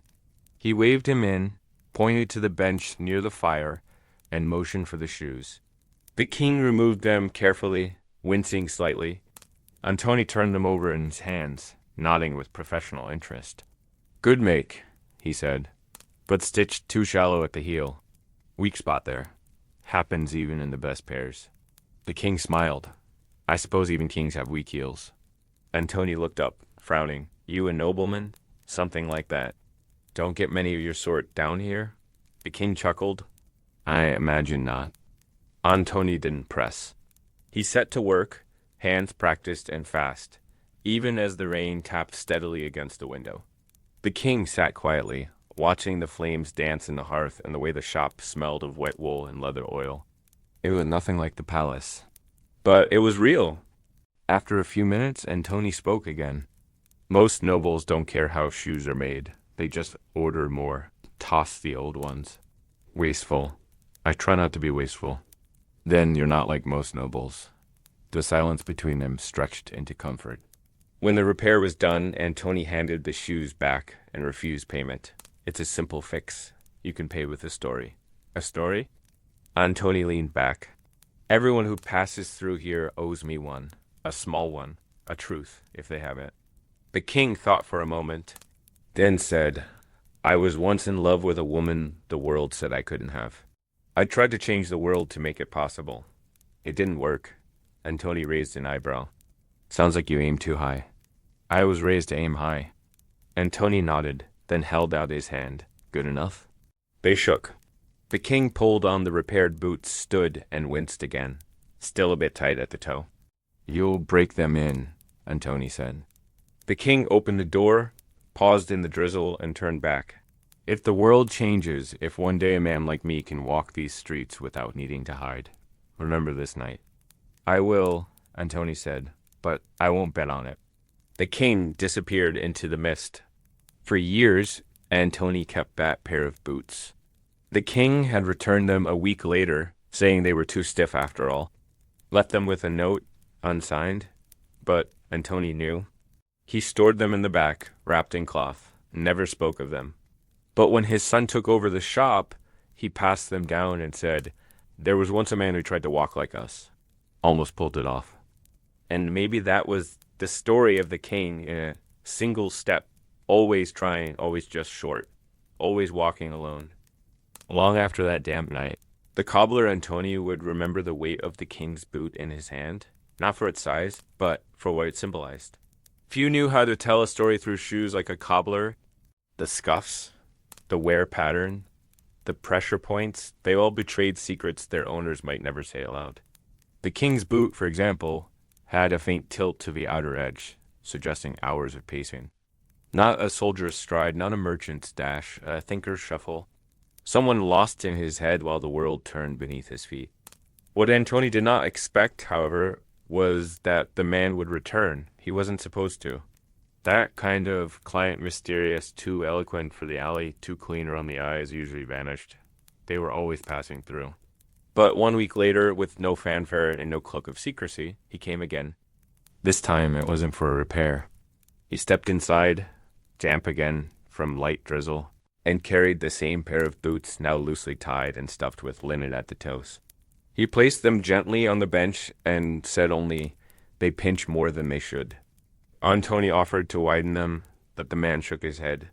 "They served their purpose. I walked farther than I intended." Then he added, "I'd like you to keep them." Cobbler or not, Antony wasn't a fool.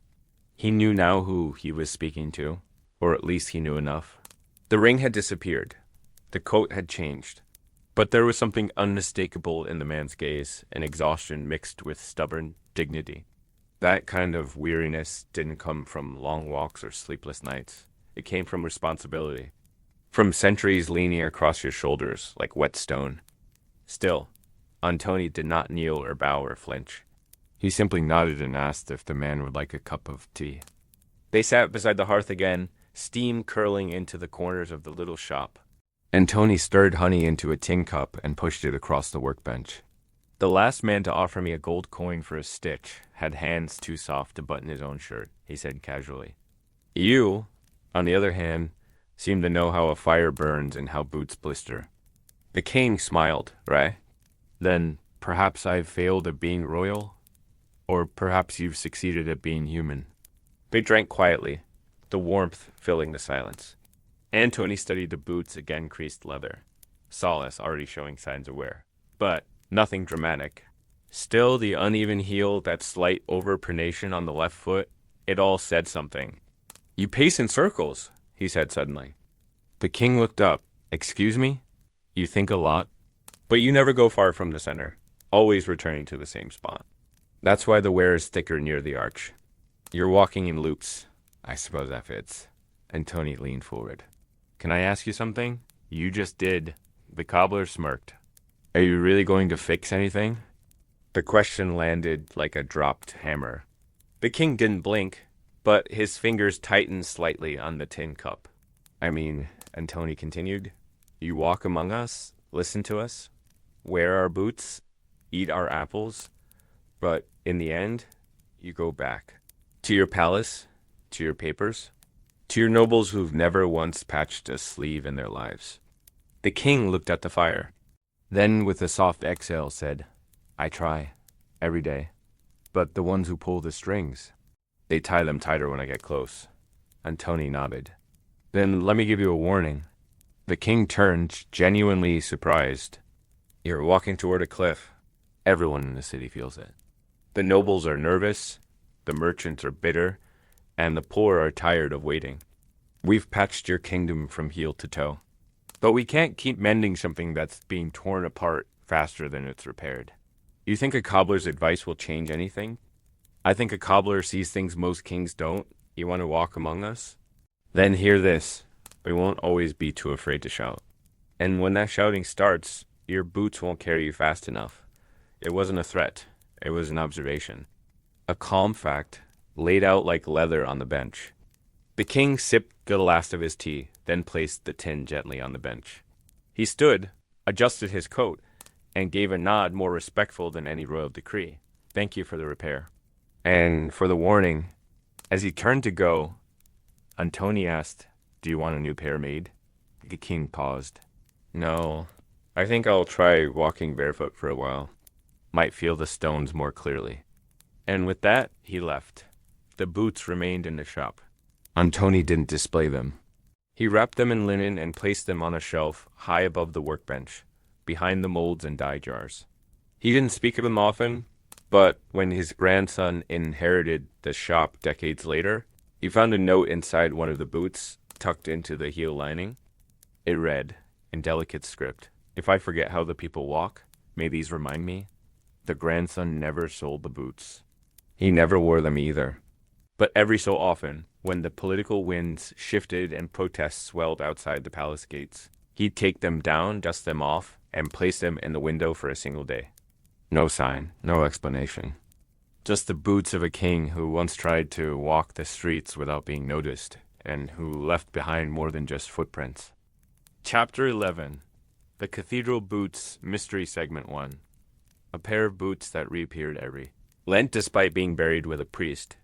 In the heart of old Warsaw, where the cathedral bells tolled slow and somber through frost-choked air, there lived a quiet superstition among the cobblers.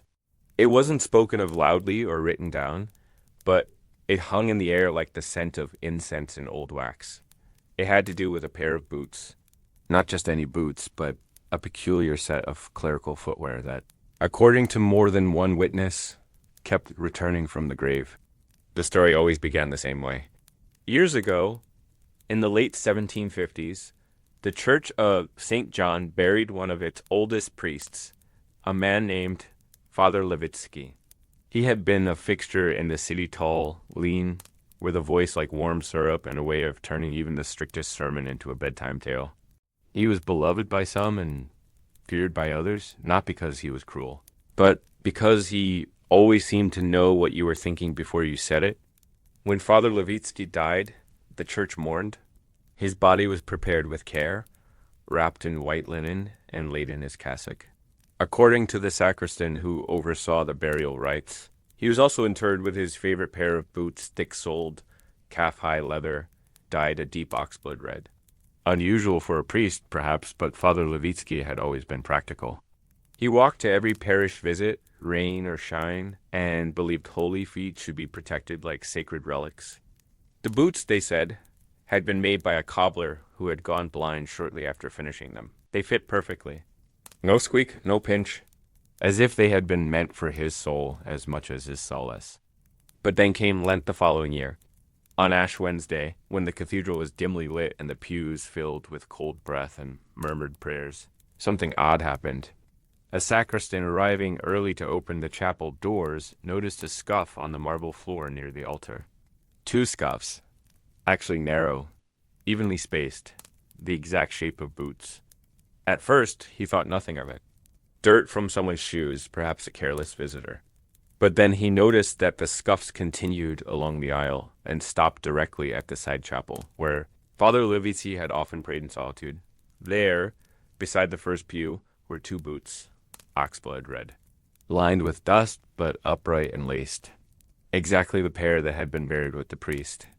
They were placed neatly, not haphazardly, as if someone had stepped out of them without disturbing the laces, as if someone had stood there, considered something, and walked away barefoot. The sacristan panicked, called for the Monsignor. The boots were removed, locked in a cabinet. The grave was not opened. No one wanted to be the one to disturb Father Levitsky. It was assumed to be a prank, though no one could explain how anyone would have known about the boots or where the grave had been placed. But the next year, it happened again. And again the year after, always on Ash Wednesday, always in the same spot. One year, the Monsignor ordered the tomb exhumed, quietly, without spectacle. The coffin was opened, the linen was there, the cassock intact, but the boots were gone. The feet were bare, not rotted away. Bare, as though they'd never been covered. He closed the coffin again, said nothing to the others. ordered the tomb resealed, and spent the rest of Lent with a candle burning in his office every night. Among the cobblers, the story was a favorite of apprentices. They'd whisper it on long winter nights when the glue had gone stiff and the needles refused to thread. What if Lewicki's boots come to visit this shop? They'd joke. Would we polish them? Or run?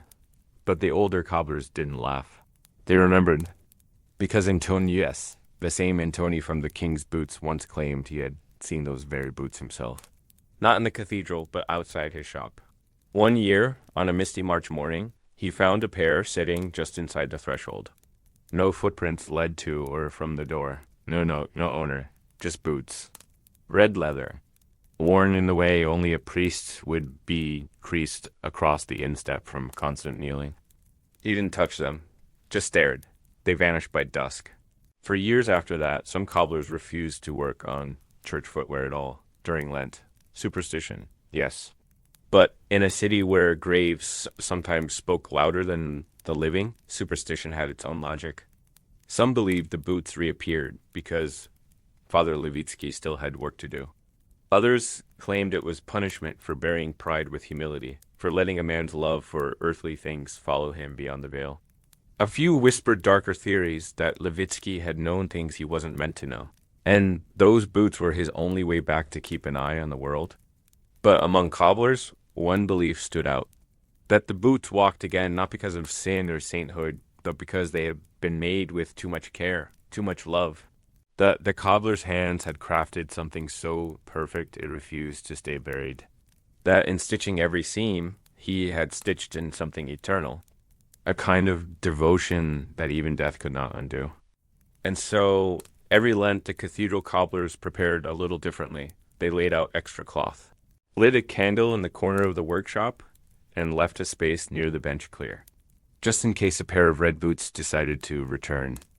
There was a certain route through old Warsaw that cobblers avoided after dark. Especially during Lent, it wound past the side gate of the cathedral, a narrow cobblestone path hugged tightly by soot-streaked stone, and an iron fence with bars like crook teeth. In daylight, it was harmless, a shortcut for deliveries and hurried apprentices. But at night, that gate took on a different mood. The shadows leaned a little heavier. The air felt oddly damp even on dry evenings. And then there were the whispers. They called it the soul walk. Not because of loneliness, though it was that too, but because of the things said to be heard beneath your feet. Some swore that if you passed the gate just after midnight on Ash Wednesday, you'd hear the faint thud of boots walking just a pace behind you, never rushing, never stumbling, always steady, and always stopping when you did. You'd turn, of course. But no one would be there. Just the stone, the gate. And sometimes a faint scent of incense and wax lingering too long in the air. It became a sort of rite among younger cobblers to test the soul walk. Apprentices would dare each other after too much vodka, nudging one another down the alley with nervous laughter. They'd walk fast, breathing shallow, eyes darting from shadow to shadow. Most would break into a run before reaching the end. But some, usually those with just enough pride or foolishness, would make it all the way through and boast about the silence. Except one didn't. His name was Thomas. An apprentice with thick hands and a sharper tongue, known for mocking the old ways. He scoffed at the Lent stories, said the boots were probably stolen and reappeared each year because someone thought it was funny. He even joked once that if Father Lewicki's ghost needed help tying his laces, he should come by the workshop and ask Nestle. One year, after a particularly loud dismissal of the tale during supper, he accepted a challenge. Midnight, Ash Wednesday. The soul walk. He never made it to the gate. He wasn't found hurt. He wasn't found at all until morning, sitting on the cathedral steps with boots slung over his shoulder and a face drained of all color. He refused to speak for 3 days. When he finally did, all he said was, "He walks upright." Still, no one pressed him. From that year on, the cobblers began a tradition. Just before Lent, each shop lit a candle and placed a scrap of red leather by the window. Some believed it was a peace offering. Others said it was a reminder that the work of a cobbler did not end with the death of the customer. Bad shoes, once made with care, lived strange afterlives. These were not the kinds of things one found in guild manuals. They weren't rules taught by masters or tested in apprenticeships, but they were understood. You didn't whistle while stitching shoes for clergy. You didn't work past midnight on holy days. You didn't stitch anything new with red dye during Lent. And, most of all, you didn't speak the name Leviti near the cathedral gate. Older cobblers had other habits, passed down quietly like family recipes. Some kept bits of blessed wax inside their tool chests. Others etched a cross under the heel of every shoe meant for someone over 60, just in case. And a few, though they'd never admit it aloud, placed tiny bells inside the toe of the final pair they made before retirement. Not loud enough to be heard while worn, but enough, they said, to ring if ever walked again after burial. Strange, yes. But this was a city that straddled earth in something older, where faith and fear shared stairwells, and even the pigeons seemed to avoid the chapel roof at night. One year, a foreign priest arrived from Krakow and laughed when a local cobbler refused to take his shoe measurements during Lent. "What's the matter?" the priest had asked. "Afraid my boots might walk back on their own?" The cobbler had smiled gently. "Not yours, father. Just the ones that already have." The priest found someone else to take the order. Even those outside the trade began to take notice. Vendors near the cathedral learned to fold their stalls early on certain days. Children were warned not to pick up stray shoes in the street, and the city watchmen quietly adjusted their patrol routes, skipping the alley behind the cathedral unless absolutely necessary. As for the cathedral itself, no one officially acknowledged the legend. The clergy never preached about it. No plaques marked the strange appearances. But the side gate, once left open for daylight foot traffic, was gradually sealed with rusted chains. And the cabinet where the boots had once been stored, locked, unlocked, locked again, was eventually bricked over entirely. One bishop, late in his years, did make a quiet confession. Over a warm drink and under the condition of anonymity, he admitted to lighting an extra candle in the vestry every Lent. "For safety?" the listener asked. The bishop had shaken his head. "No, for company." So the boots, whether myth or miracle, remained a part of Warsaw's hidden rhythm, not paraded or feared, but respected. The cobblers understood something that the rest of the world had forgotten, that objects made with devotion carried echoes, that the line between tool and totem was thinner than most dared to believe, that some solace, quite literally, never rested. And so each year, on the eve of Ash Wednesday, the cobblers of Warsaw worked a little slower. They checked their stitches twice, they spoke softer in their shops. And when the last boot was set aside and the fire dimmed to embers, they sometimes looked toward the cathedral gate and nodded once, acknowledging an old customer still walking his beat. Chapter 12, Vodka, Feathers, and Felt. By day, the cobblers of Warsaw lived by the rhythm of hammer and thread, their lives stitched together by routine, soot, and aching knuckles. But when dusk rolled across the rooftops and the smoke of 100 hearths began to mingle with the cold, there was a second life waiting, one lit not by sunlight or candle glow, but by the orange warmth of tavern fires and the deep glint of cheap vodka in crooked glasses. This was the life of workshop taverns, those low-beamed sanctuaries where bootmakers, wigmakers, coopers, tailors, and tanners slipped into their rough camaraderie like a well-worn coat. These weren't the grand halls where noblemen toasted revolutions they'd never fight. These were back-alley joints built into the foundations of old merchant houses. Their walls cracked with damp and hung with drying sheepskins, their floors sprinkled with sawdust and tobacco ash. The ceilings were low enough that tall men had to duck. The stools wobbled. The mugs didn't match. But for tradesmen, they were sacred. The most famous of these taverns was known simply as the Three Nails, named for the trio of bent iron spikes hammered into the beam above the bar, said to have been pulled from the heel of a boot so crested, had sparked a fight between three cobblers and a goose seller in 1732. The goose lost. The story changed each year.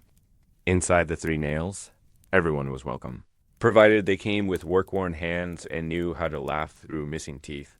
Arguments were frequent, but so was singing. Songs about broken awls, unpaid customers, and the mystery of why coopers always smelled like vinegar even on Sundays.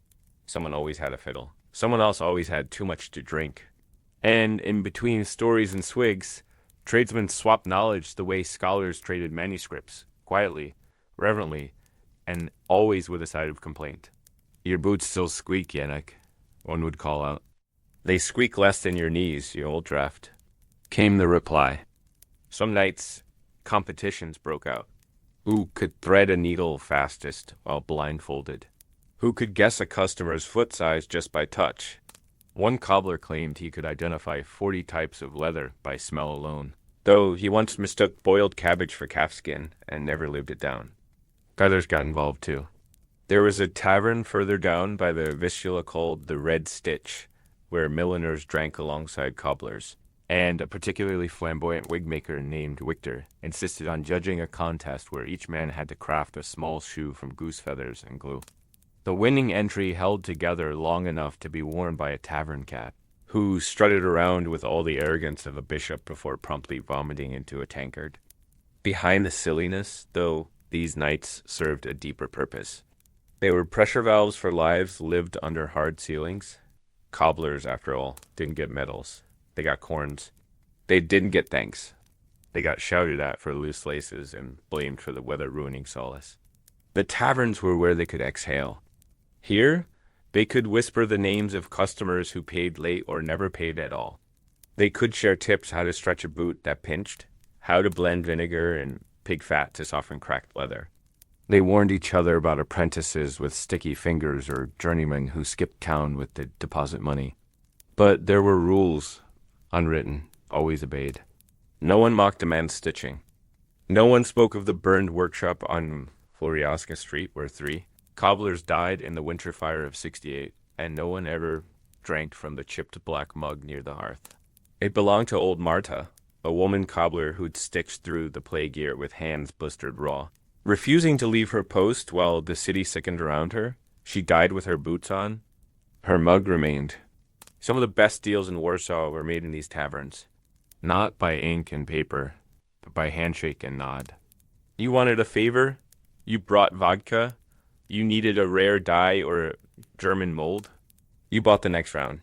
Even the guild inspectors, who officially frowned on such fraternizing, were known to appear from time to time in plain clothes, sipping quiet and pretending not to hear the jokes about their mother's lopsided slippers.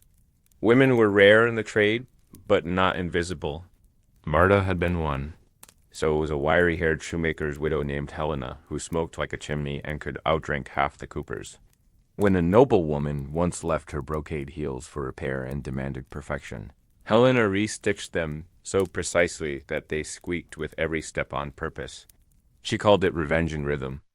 These taverns saw everything: broken hearts, stolen orders, failed apprenticeships, secret weddings, whispered politics. One evening, a drunk tailor stood up and declared that Poland would never fall so long as its boots were well made. The next morning, he was fined for public indecency. But his words were scrawled in chalk on the tavern wall and stayed there for years, slowly smudging beneath smoke and laughter. And if some evenings, someone claimed they'd seen old Lewitsky's red boots standing silently in a dark corner near the firewell, no one argued. A second mug would be poured, just in case. Because even ghosts, it was said, deserved one night off a year. As much as Warsaw's cobbler taverns were places of camaraderie and laughter, they were also repositories of tangled stories. Not every tale stitched together over a pint and plank gable was cheerful, and not every toast was raised for joy. Beneath the warped wooden rafters where drying leather sometimes hung like ghostly curtains, the taverns bore witness to love found and lost, secrets unraveled in whispers, and betrayals that echoed louder than any hammer on a last. It wasn't unusual for cobblers to fall in love across trade lines. After all, when your days were spent bent over stitching benches and breathing the sharp scent of hide and pitch, you looked for light where you could. In the Three Nails, a bootmaker named Piotr once spent an entire winter courting a feather merchant's daughter, who delivered bundles of goose down to the milliner across the lane. She wore a bonnet stitched with tiny green beads, and Piotr swore he'd never seen eyes like hers, though his brother insisted they were just gray and squinty. Every Tuesday evening, Piotr carved little messages into the soles of wooden practice clogs. and left them by the coat rack where she'd pass on her way to fetch cider. She didn't read them. Not because she wasn't interested, but because she couldn't read. When he finally found the courage to speak to her 3 vodkas deep, trousers singed from an earlier glue spill, he stumbled over his words and told her she smelled like a duck. Somehow it worked. They married in the spring under a birch tree behind the cavern and danced barefoot while the Coopers played spoons. Other love stories didn't end quite so neatly. There was the case of Bartek, a journeyman with a cleft chin and a roving eye, who made the grave mistake of flirting with both the candle seller's daughter and the widow of a retired wig maker. The 2 women, it turned out, were cousins. One evening, during a birthday toast for the oldest thread vendor in Warsaw, both arrived at the Red Stitch with identical fury and wooden ladles. Bartek attempted to leap through the back window, failed to clear the sill, and was stuck halfway until the tavern cat leapt onto his backside in a show of feline judgment. He left town the next morning and was never seen again, though someone once claimed to spot him years later in Lublin, still limping and wearing mismatched boots. Not all betrayals involve the heart. Sometimes they involve solace. In a trade where trust mattered more than contracts, one of the greatest crimes was stealing a commission. If a nobleman's order for custom riding boots was intercepted by another cobbler altered, rushed, and delivered without proper credit, it was not simply an insult. It was war. One infamous feud between 2 master cobblers, Wakwa and Radek, began over just such a theft. For 2 years, they refused to sit in the same tavern. Their apprentices snubbed one another at guild meetings. One scrawled an insult on the other's workshop wall in pig's blood, only for it to freeze overnight and become a city curiosity. It ended only when Radek's workshop mysteriously caught fire one winter. Officially, it was blamed on an overturned glue pot. Unofficially, people pointed to Wakla's chimney smoke being particularly black that night. Of course, in taverns like the Three Nails, humor always found its way in through the cracks.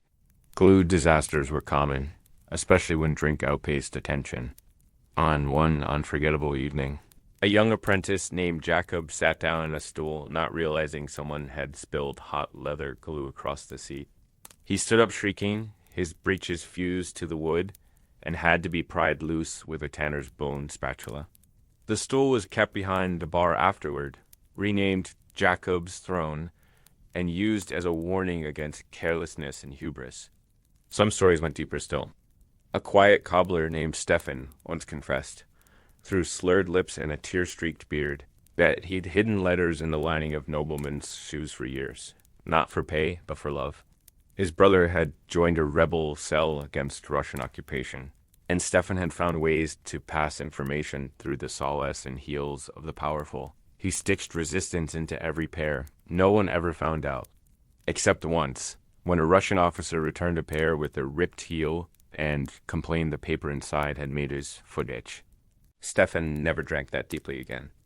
And in quieter moments, when the fires dimmed and only the closest regulars remained hunched over half-empty mugs, older cobblers told ghost stories. Not just of Lewitsky's boots, but of shoes that bled dye when held near a church gate. Of solace that whispered when pressed too hard. Of apprentices who'd vanished mid-shift and left behind perfectly tied laces on the workbench. Whether these stories were true hardly mattered.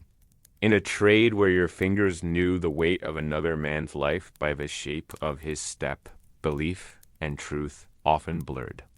But perhaps the most enduring tale was that of Agata, the cobbler's wife who'd stitched in silence while her husband drank away their earnings. After a sudden death rumored to be from poisoned mead, though no charges were ever filed, she took over the shop. At first, the guild refused her. Women weren't permitted master status, so she hired 3 apprentices, all male, trained them under her roof, and listed her name as a domestic advisor. Within a year, her boots were being worn by half the city's theater troupe. By the 2nd year, she'd earned enough to pay the guild's silence. Her shop remained open for decades. And above her door, carved in wood, was a simple phrase: "We patch what breaks," including hearts. In the end, the taverns were more than escape. They were glue for the community, just as vital as thread and soul. A place to remember who you were, even as the city changed its shape around you. A sanctuary where stories didn't need to be polished or profitable, only true. Enough to keep your boots moving and your heart a little lighter. Chapter 13. Polish sabot boots in the Revolution's shadow. The cobblers of Warsaw were many things: craftsmen, neighbors, secret keepers, and survivors, but above all, they were listeners. They listened to the creak of old shoes and the groan of tired wood, to gossip between laces and prayers between hammer taps. And after the second partition of Poland in 1793, what they heard most was fear. It crept through the city like smoke under a door, quiet but suffocating. Borders had been redrawn again, almost casually, as if a nation were no more than ink on parchment. Russia and Prussia had taken bigger bites, and the Commonwealth lay thin, its bones showing through skin stretched too far. But beneath the despair, another rhythm was stirring, a pulse of resistance. Warsaw's streets were never truly quiet, but now their sounds had changed. Merchants spoke in half-sentences, church bells rang more mournfully, and so many soldiers marched through the squares with unfamiliar crests and sharper eyes. And yet, in workshops tucked behind shuttered windows, something new was being made. Not ornate boots for noblemen or polished shoes for wealthy patrons. No, these were clunky, sturdy things. Sabots. Wooden shoes, plain and unforgiving, meant for long march and colder nights. Traditionally worn by peasants, sabots weren't fashionable, but they were durable. And in the right hands, they became weapons of quiet defiance. It started with requests whispered at dawn. A stranger would knock at the back of a shop, leave behind a bundle of measurements and a silver coin wrapped in cloth. No name, no return, just a list 12 pairs, all size 9. Reinforced solace. Delivery by Sunday. The cobbler would say nothing, but not. Work would begin that evening, after the front door was bolted and the apprentices sent home. Sabots were simple enough, but to make them fast, make them quiet, and make them hold together during long march through snow and swampland, that required skill. At first, many cobblers didn't know where the shoes were going. Some assumed it was black market trade. Others guessed refugees, but soon the truth became harder to ignore. These were freedom fighters, Polish patriots, former soldiers, teachers, even farmers now preparing for something large, unspoken, and dangerous. They needed shoes because revolution rarely walks in velvet. One cobbler, Marek, whose workshop sat 2 alleys behind the Jewish quarter, made his sabots with tiny brass nails shaped like eagles, each one hammered in just above the heel. He said it gave the shoes a soul. Another, Antek the Elder, began lining his with scraps of old prayer books. Not for comfort, but as a kind of shield. He believed God would watch over the solace of those who marched with his words beneath their feet. Soon, orders outpaced supply. Leather grew scarce. Wood was rationed. So cobblers became scavengers, reworking broken chairs, old floorboards, even shattered carts into usable solace. Polish resistance leaders coordinated drop-offs through bakers and tailors. A bag of flour left by the forge meant an urgent order. A red thread tied to a shutter meant danger. If a cobbler's sign was flipped upside down, it meant they'd been taken. Sabots had one advantage over traditional boots. They were harder to trace. No crests, no dye, no embroidery. They were shoes for the invisible, yet even they carried risk. Prussian patrols started checking workshops at random, demanding ledgers and inspecting solace.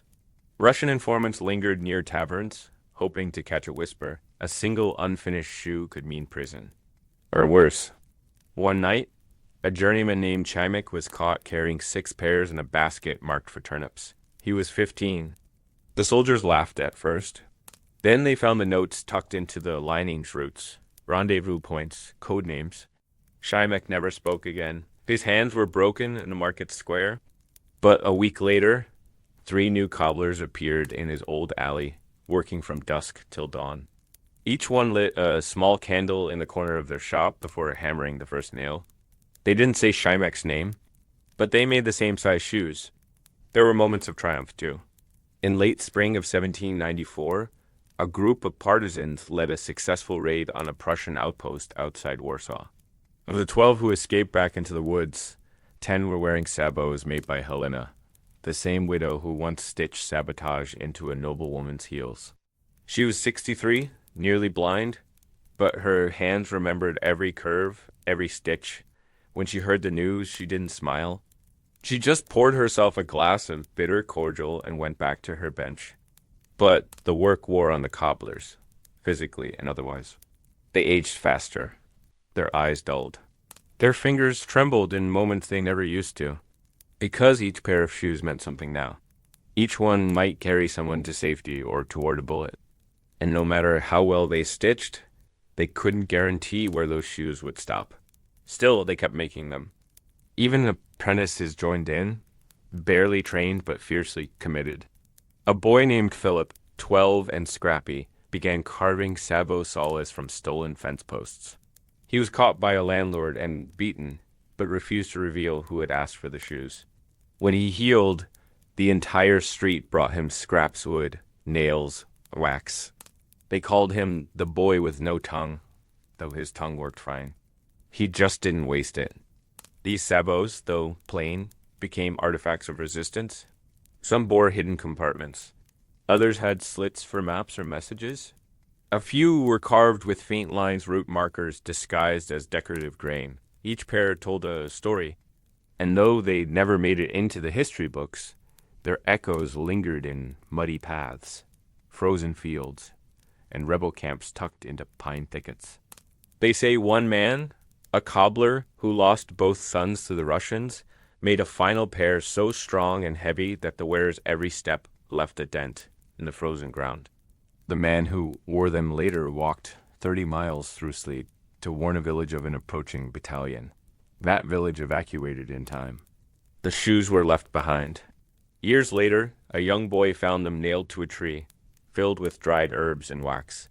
A shrine or a warning. Or maybe both. In the end, Warsaw's cobblers didn't win battles. But they helped others survive them. They didn't carry rifles. But they carried the march.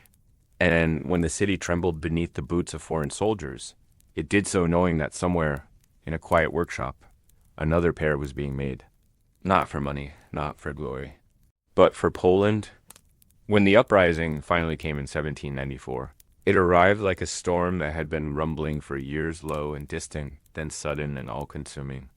It wasn't just a revolt against the partitioning powers or the unjust taxes and conscription.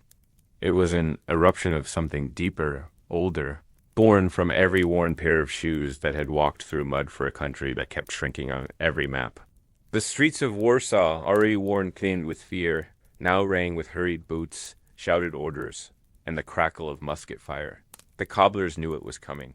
The city had been a kind of pressure cooker, hissing under the weight of foreign soldiers and silent resistance. The question wasn't if there would be war, it was when. And when it came, no one had enough shoes. Soldiers marched with broken solace. Boys wrapped rags around bare feet. Peasants arrived from the countryside in slippers tied with twine. The cobblers became wartime quartermasters overnight, turning their workshops into emergency depots. There were no more appointments. No time for precise stitching or wax polishing. It was triage by hammer and awl. They worked in shifts. One cobbler would stitch until his fingers bled, then sleep under the bench while another took over. Families were roped in. Wives cut leather. Children carried wood. Even apprentices too young to fight helped organize piles of mismatched solace. Worn-out heels and broken buckles salvaged from the dead. One cobbler, Victor, known for his fine lady's shoes before the war, was seen hammering iron into the heel of a makeshift boot. Someone asked him why. He shrugged and said, "So when he kicks the enemy, they remember." He hadn't smiled in days. The sabots returned in full force. Cheap, fast, effective. Entire militias marched in rows of clunky wooden shoes, their footsteps echoing like drums against the stone roads. They weren't elegant, but they carried soldiers where they needed to go into porous ambushes. Along frozen ridges, toward city barricades, hastily built from barrels and carts. But the war took more than leather. It took silence. It took stability. The cobblers were no longer anonymous craftsmen hidden behind soot-streaked windows. Now they were targets. Russian and Prussian patrols began hunting suspected collaborators. Entire workshops were searched. Those found with resistance paraphernalia maps, false solace, red thread symbols were taken. Some never returned. Others were left as warnings, nailed to doors like broken shoes. Still, the work continued. Shoes were made in secret basements, cellars flooded with groundwater, barns with roofs patched in soot and hay. And with each new pair, hope was stitched tighter. It became common to inscribe initials into the soles, not the name of the cobbler, but the intended wearer, so that if the worst happened, the dead could be named. It was grim, yes, but also an act of defiance. I am not faceless. I am someone. But there was always loss. After the Battle of Rakowaisz, when General Kosciuszko's forces stunned the Russians with peasant scythes and unmatched will, dozens of wounded limped back into Warsaw. Many had no shoes at all. Some had walked for miles on blistered feet, leaving blood in the dirt. They arrived not at hospitals, but at Cobbler workshops. One man collapsed in front of Helena's door, a stump where his ankle should have been, clutching one intact sabot like a prayer. She took him in, stitched him a new one, shaped to his new foot. There were stories of boots that returned without their owners. A young courier's pair was found on the steps of St. Anne's, mud-caked and split at the toe. The boy's name carved into the arch. His mother picked them up and placed them on her mantle. She never spoke of again. Another cobbler, Jan, kept a growing pile of unclaimed shoes in his back room, each tagged with the day they were made, never sold, never worn. Some said he spoke to them late at night, naming each one like lost children. The revolution's shadow fell long, and for every small victory, there were larger costs. The Prussians and Russians did not go quietly. Barricades fell. Streets ran red. Entire neighborhoods were torched. When fire consumed the Nowe Miasto district, it wasn't just homes that burned. 4 cobbler shops were turned to ash in a single night. Tools melted. Leather curled. The smell of scorched hide hung heavy in the morning fog. After the uprising faltered and defeat loomed, many cobblers faced a choice: flee, serve the occupiers, or resist until the end. Some chose to shut their doors forever, boards nailed over windows, tools buried in gardens. Others moved underground, literally, digging out cellars where they could continue crafting, hoping for another chance, another spark. And yet, some continued in plain sight. A cobbler named Emil made boots for Russian officers by day and resistance fighters by night. He used a different thread for each, black for one, red for the other. Once, he accidentally used the wrong color. He only realized when the officer kicked him for a misfit heel. Emil apologized. Later, that boot exploded. He never revealed how. As the last battles of the Kosciuszko uprising played out, Warsaw braced itself for final collapse. And in those final weeks, cobblers made one last push. Sabots, boots, sandals, even repurposed clogs. Anything that could carry a person across a battlefield or a border. One old master stitched the words, "Ni zapomni," do not forget, into every tongue of leather he could touch. He said it wasn't a message to the enemy. It was for the cobblers who'd survive, who'd pick up their awls again one day and wonder if the struggle had been worth it. He wanted to remind them it had. In the end, many of the sabots crafted during the revolution were never recovered. They rotted in fields, lay buried under snow, or burned in retribution. But a few survive in museum drawers and private attics, hard as bone and silent as prayer. You have to look closely to see the mark nails bent with haste, solace uneven from being carved in a hurry. But if you know what to look for, they're unmistakable. They were made for running toward cannon fire, not away from it. And when you pick one up, you can still feel the weight of the foot that never came home. Chapter 14. The Last Stitch Before the Fire. By the final months of 1794, Warsaw no longer felt like a city. It felt like a wick burning toward its own end. The uprising had flared bright and bold, a desperate gamble against overwhelming odds.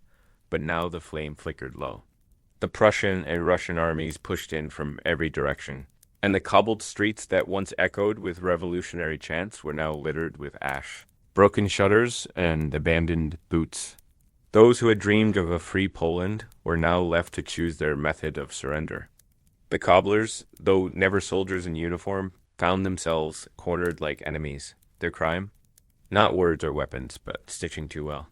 The Russians knew exactly who had armed the feet of the rebels. They had marched through towns and fields, seen the telltale sabots and hand-stitched linings, recognized the craftsmanship of Warsaw's quiet resistance. And now they came knocking not to punish, but to hire. That was the cruelest twist.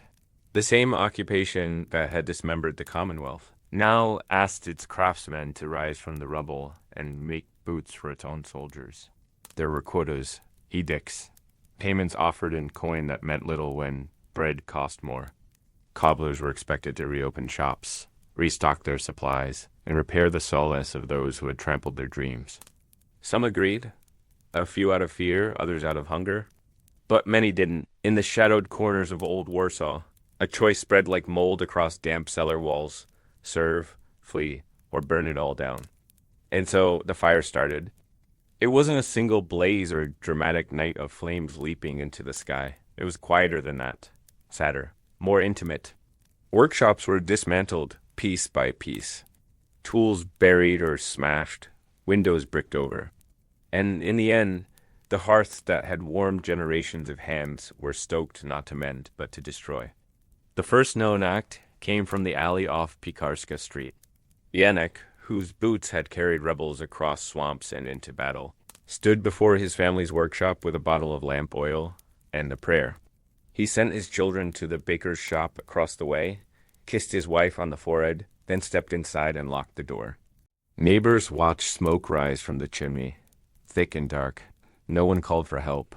When the fire brigade arrived, they found Janek sitting calmly outside, soot on his sleeves, the workshop reduced to smoldering timber. When asked what happened, he simply said, "I ran out of thread." Others followed. On Witojaska Street, a cobbler named Bartek set fire to his sole rack and left a note nailed to the frame: "Better ash than chains." On Vuski Dunai, Helia, the widow with hands like iron, threw every mold and measurement she owned into her oven and watched them curl and blacken before dousing the flames with vodka. She later told a priest that she would rather starve than stitch for a tyrant. It wasn't just pride, there was strategy too.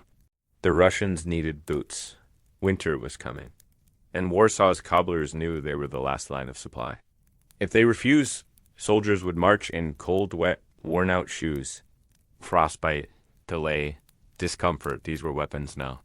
Sabotage didn't always come with explosives. Sometimes it came with silence and flame. The Russians responded with threats, arrests, and forced conscription.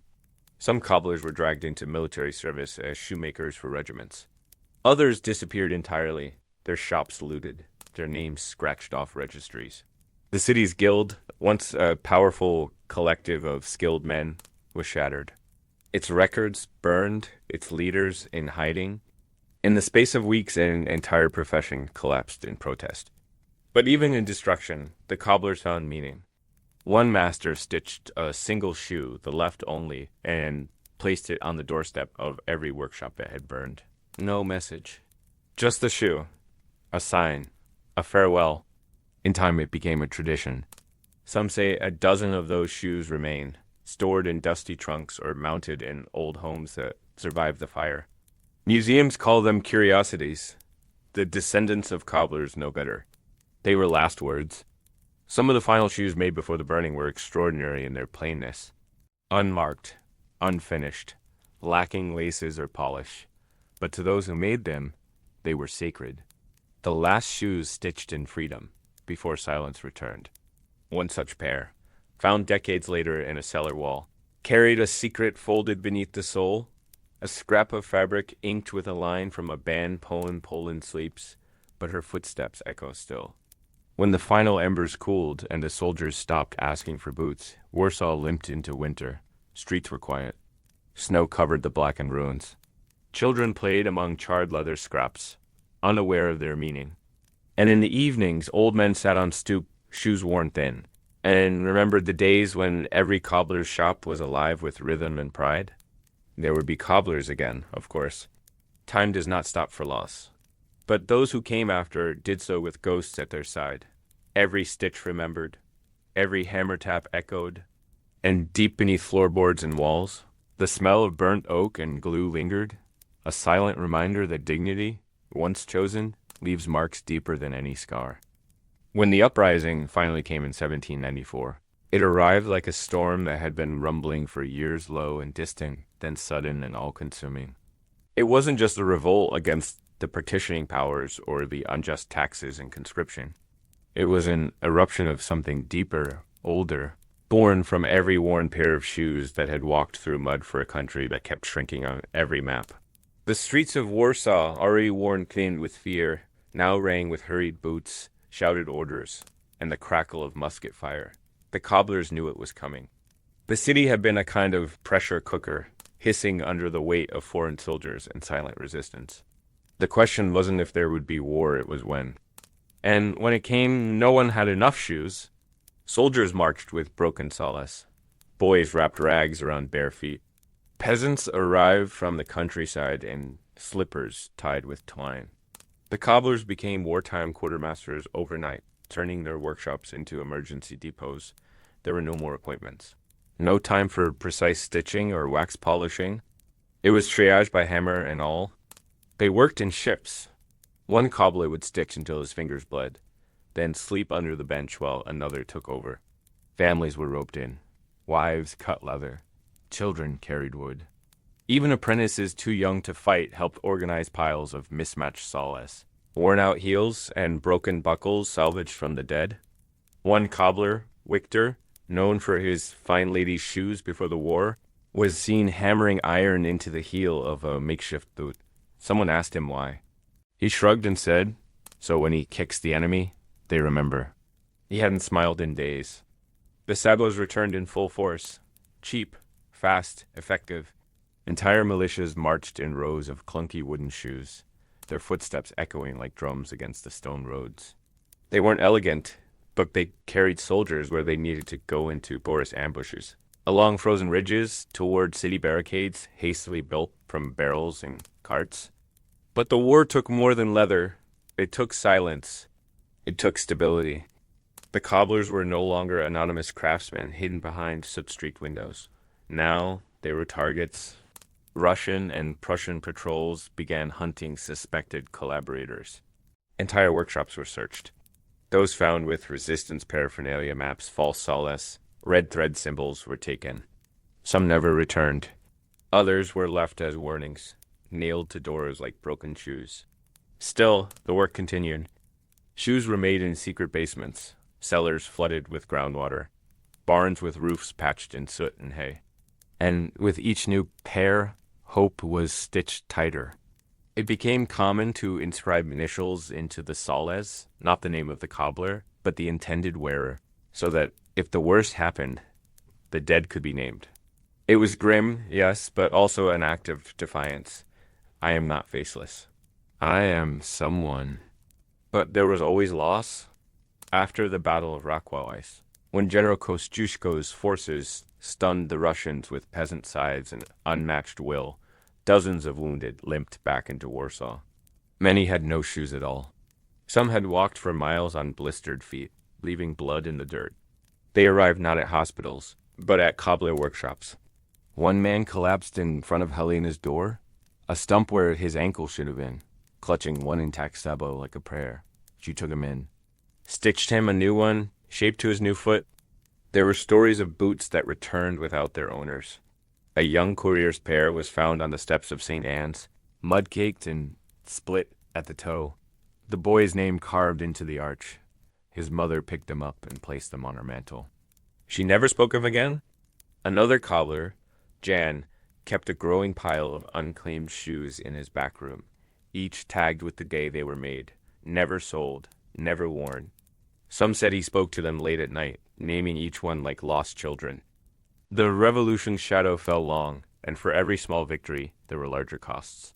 The Prussians and Russians did not go quietly. Barricades fell. Streets ran red. Entire neighborhoods were torched. When fire consumed the Nowe Miasto district, it wasn't just homes that burned. 4 cobbler shops were turned to ash in a single night. Tools melted. Leather curled. The smell of scorched hide hung heavy in the morning fog. After the uprising faltered and defeat loomed, many cobblers faced a choice: flee, serve the occupiers, or resist until the end. Some chose to shut their doors forever, boards nailed over windows, tools buried in gardens. Others moved underground, literally, digging out cellars where they could continue crafting, hoping for another chance, another spark. And yet, some continued in plain sight. A cobbler named Emil made boots for Russian officers by day and resistance fighters by night.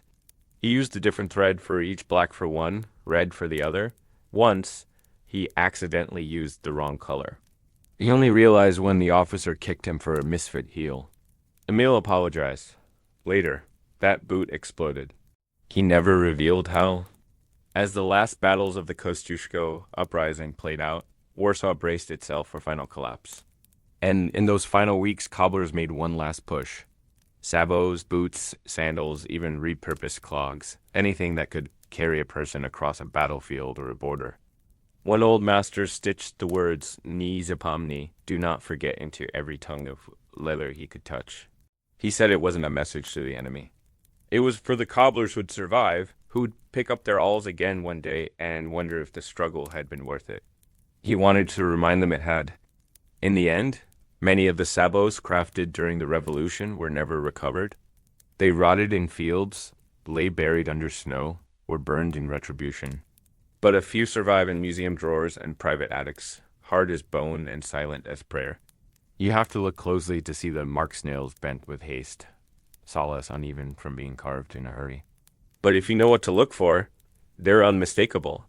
They were made for running toward cannon fire, not away from it. And when you pick one up, you can still feel the weight of the foot that never came home. Warsaw rose again, in time, as cities always do. Stone by stone, it reassembled itself, sometimes cautiously, sometimes defiantly, as if daring history to try again. New buildings rose where old ones had crumbled. New boots echoed down streets that had once known only silence. New names took over old shops, painted fresh signs, and brought in unfamiliar tools made from steel, instead of horn, industrial instead of intimate. But deep beneath the modern rhythms and the cracks of the cobblestones and the angles of crooked alleys, something older lingered. A memory, a shape, a story stitched into the very bones of the city. They rarely have monuments, these cobblers. No bronze statues or marble plinths bear their likeness. You won't find them in textbooks, save for the odd footnote or curious paragraph about guild structure or artisan classes. But their work outlasted cannon fire, partitions, monarchs, and wars. Their silence was not submission, it was craftsmanship, care, a kind of steady rebellion against the loud, the careless, the cruel. Their hands shaped not only shoes, but also dignity. In a time when most people owned one pair, if they were lucky, those shoes were precious. They held marriages and funerals, fields and battlefields, church aisles and gallows. They were soaked in snow and sweat, scrubbed clean in rivers, patched again and again until the soul gave way not from wear, but from time itself.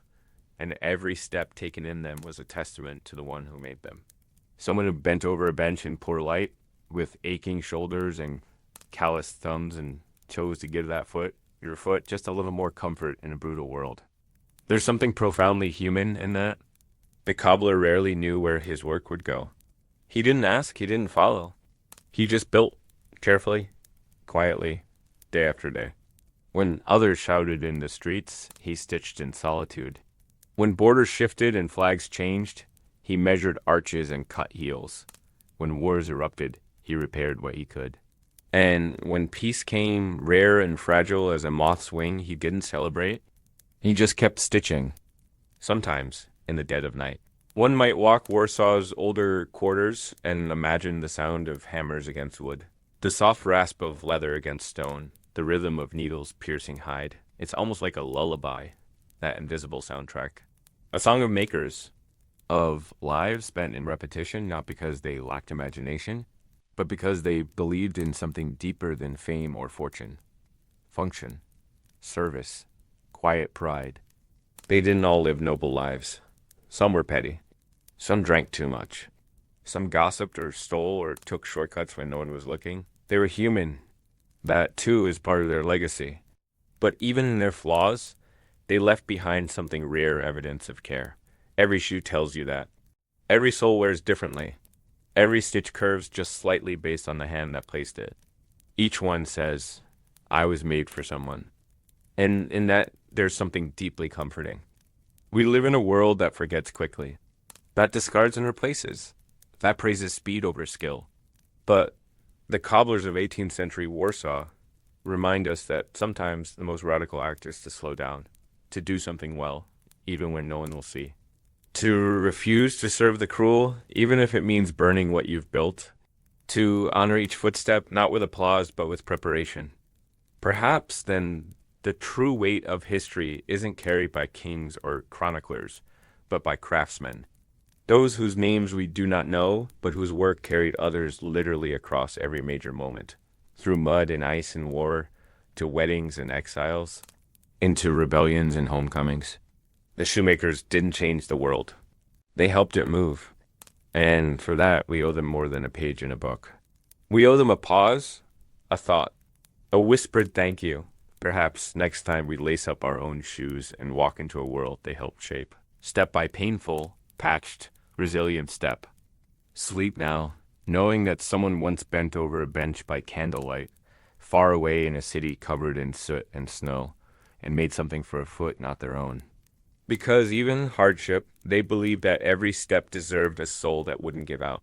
And maybe that's all history really is, a long, unending walk, carried by hands we never met, and feet we cannot see.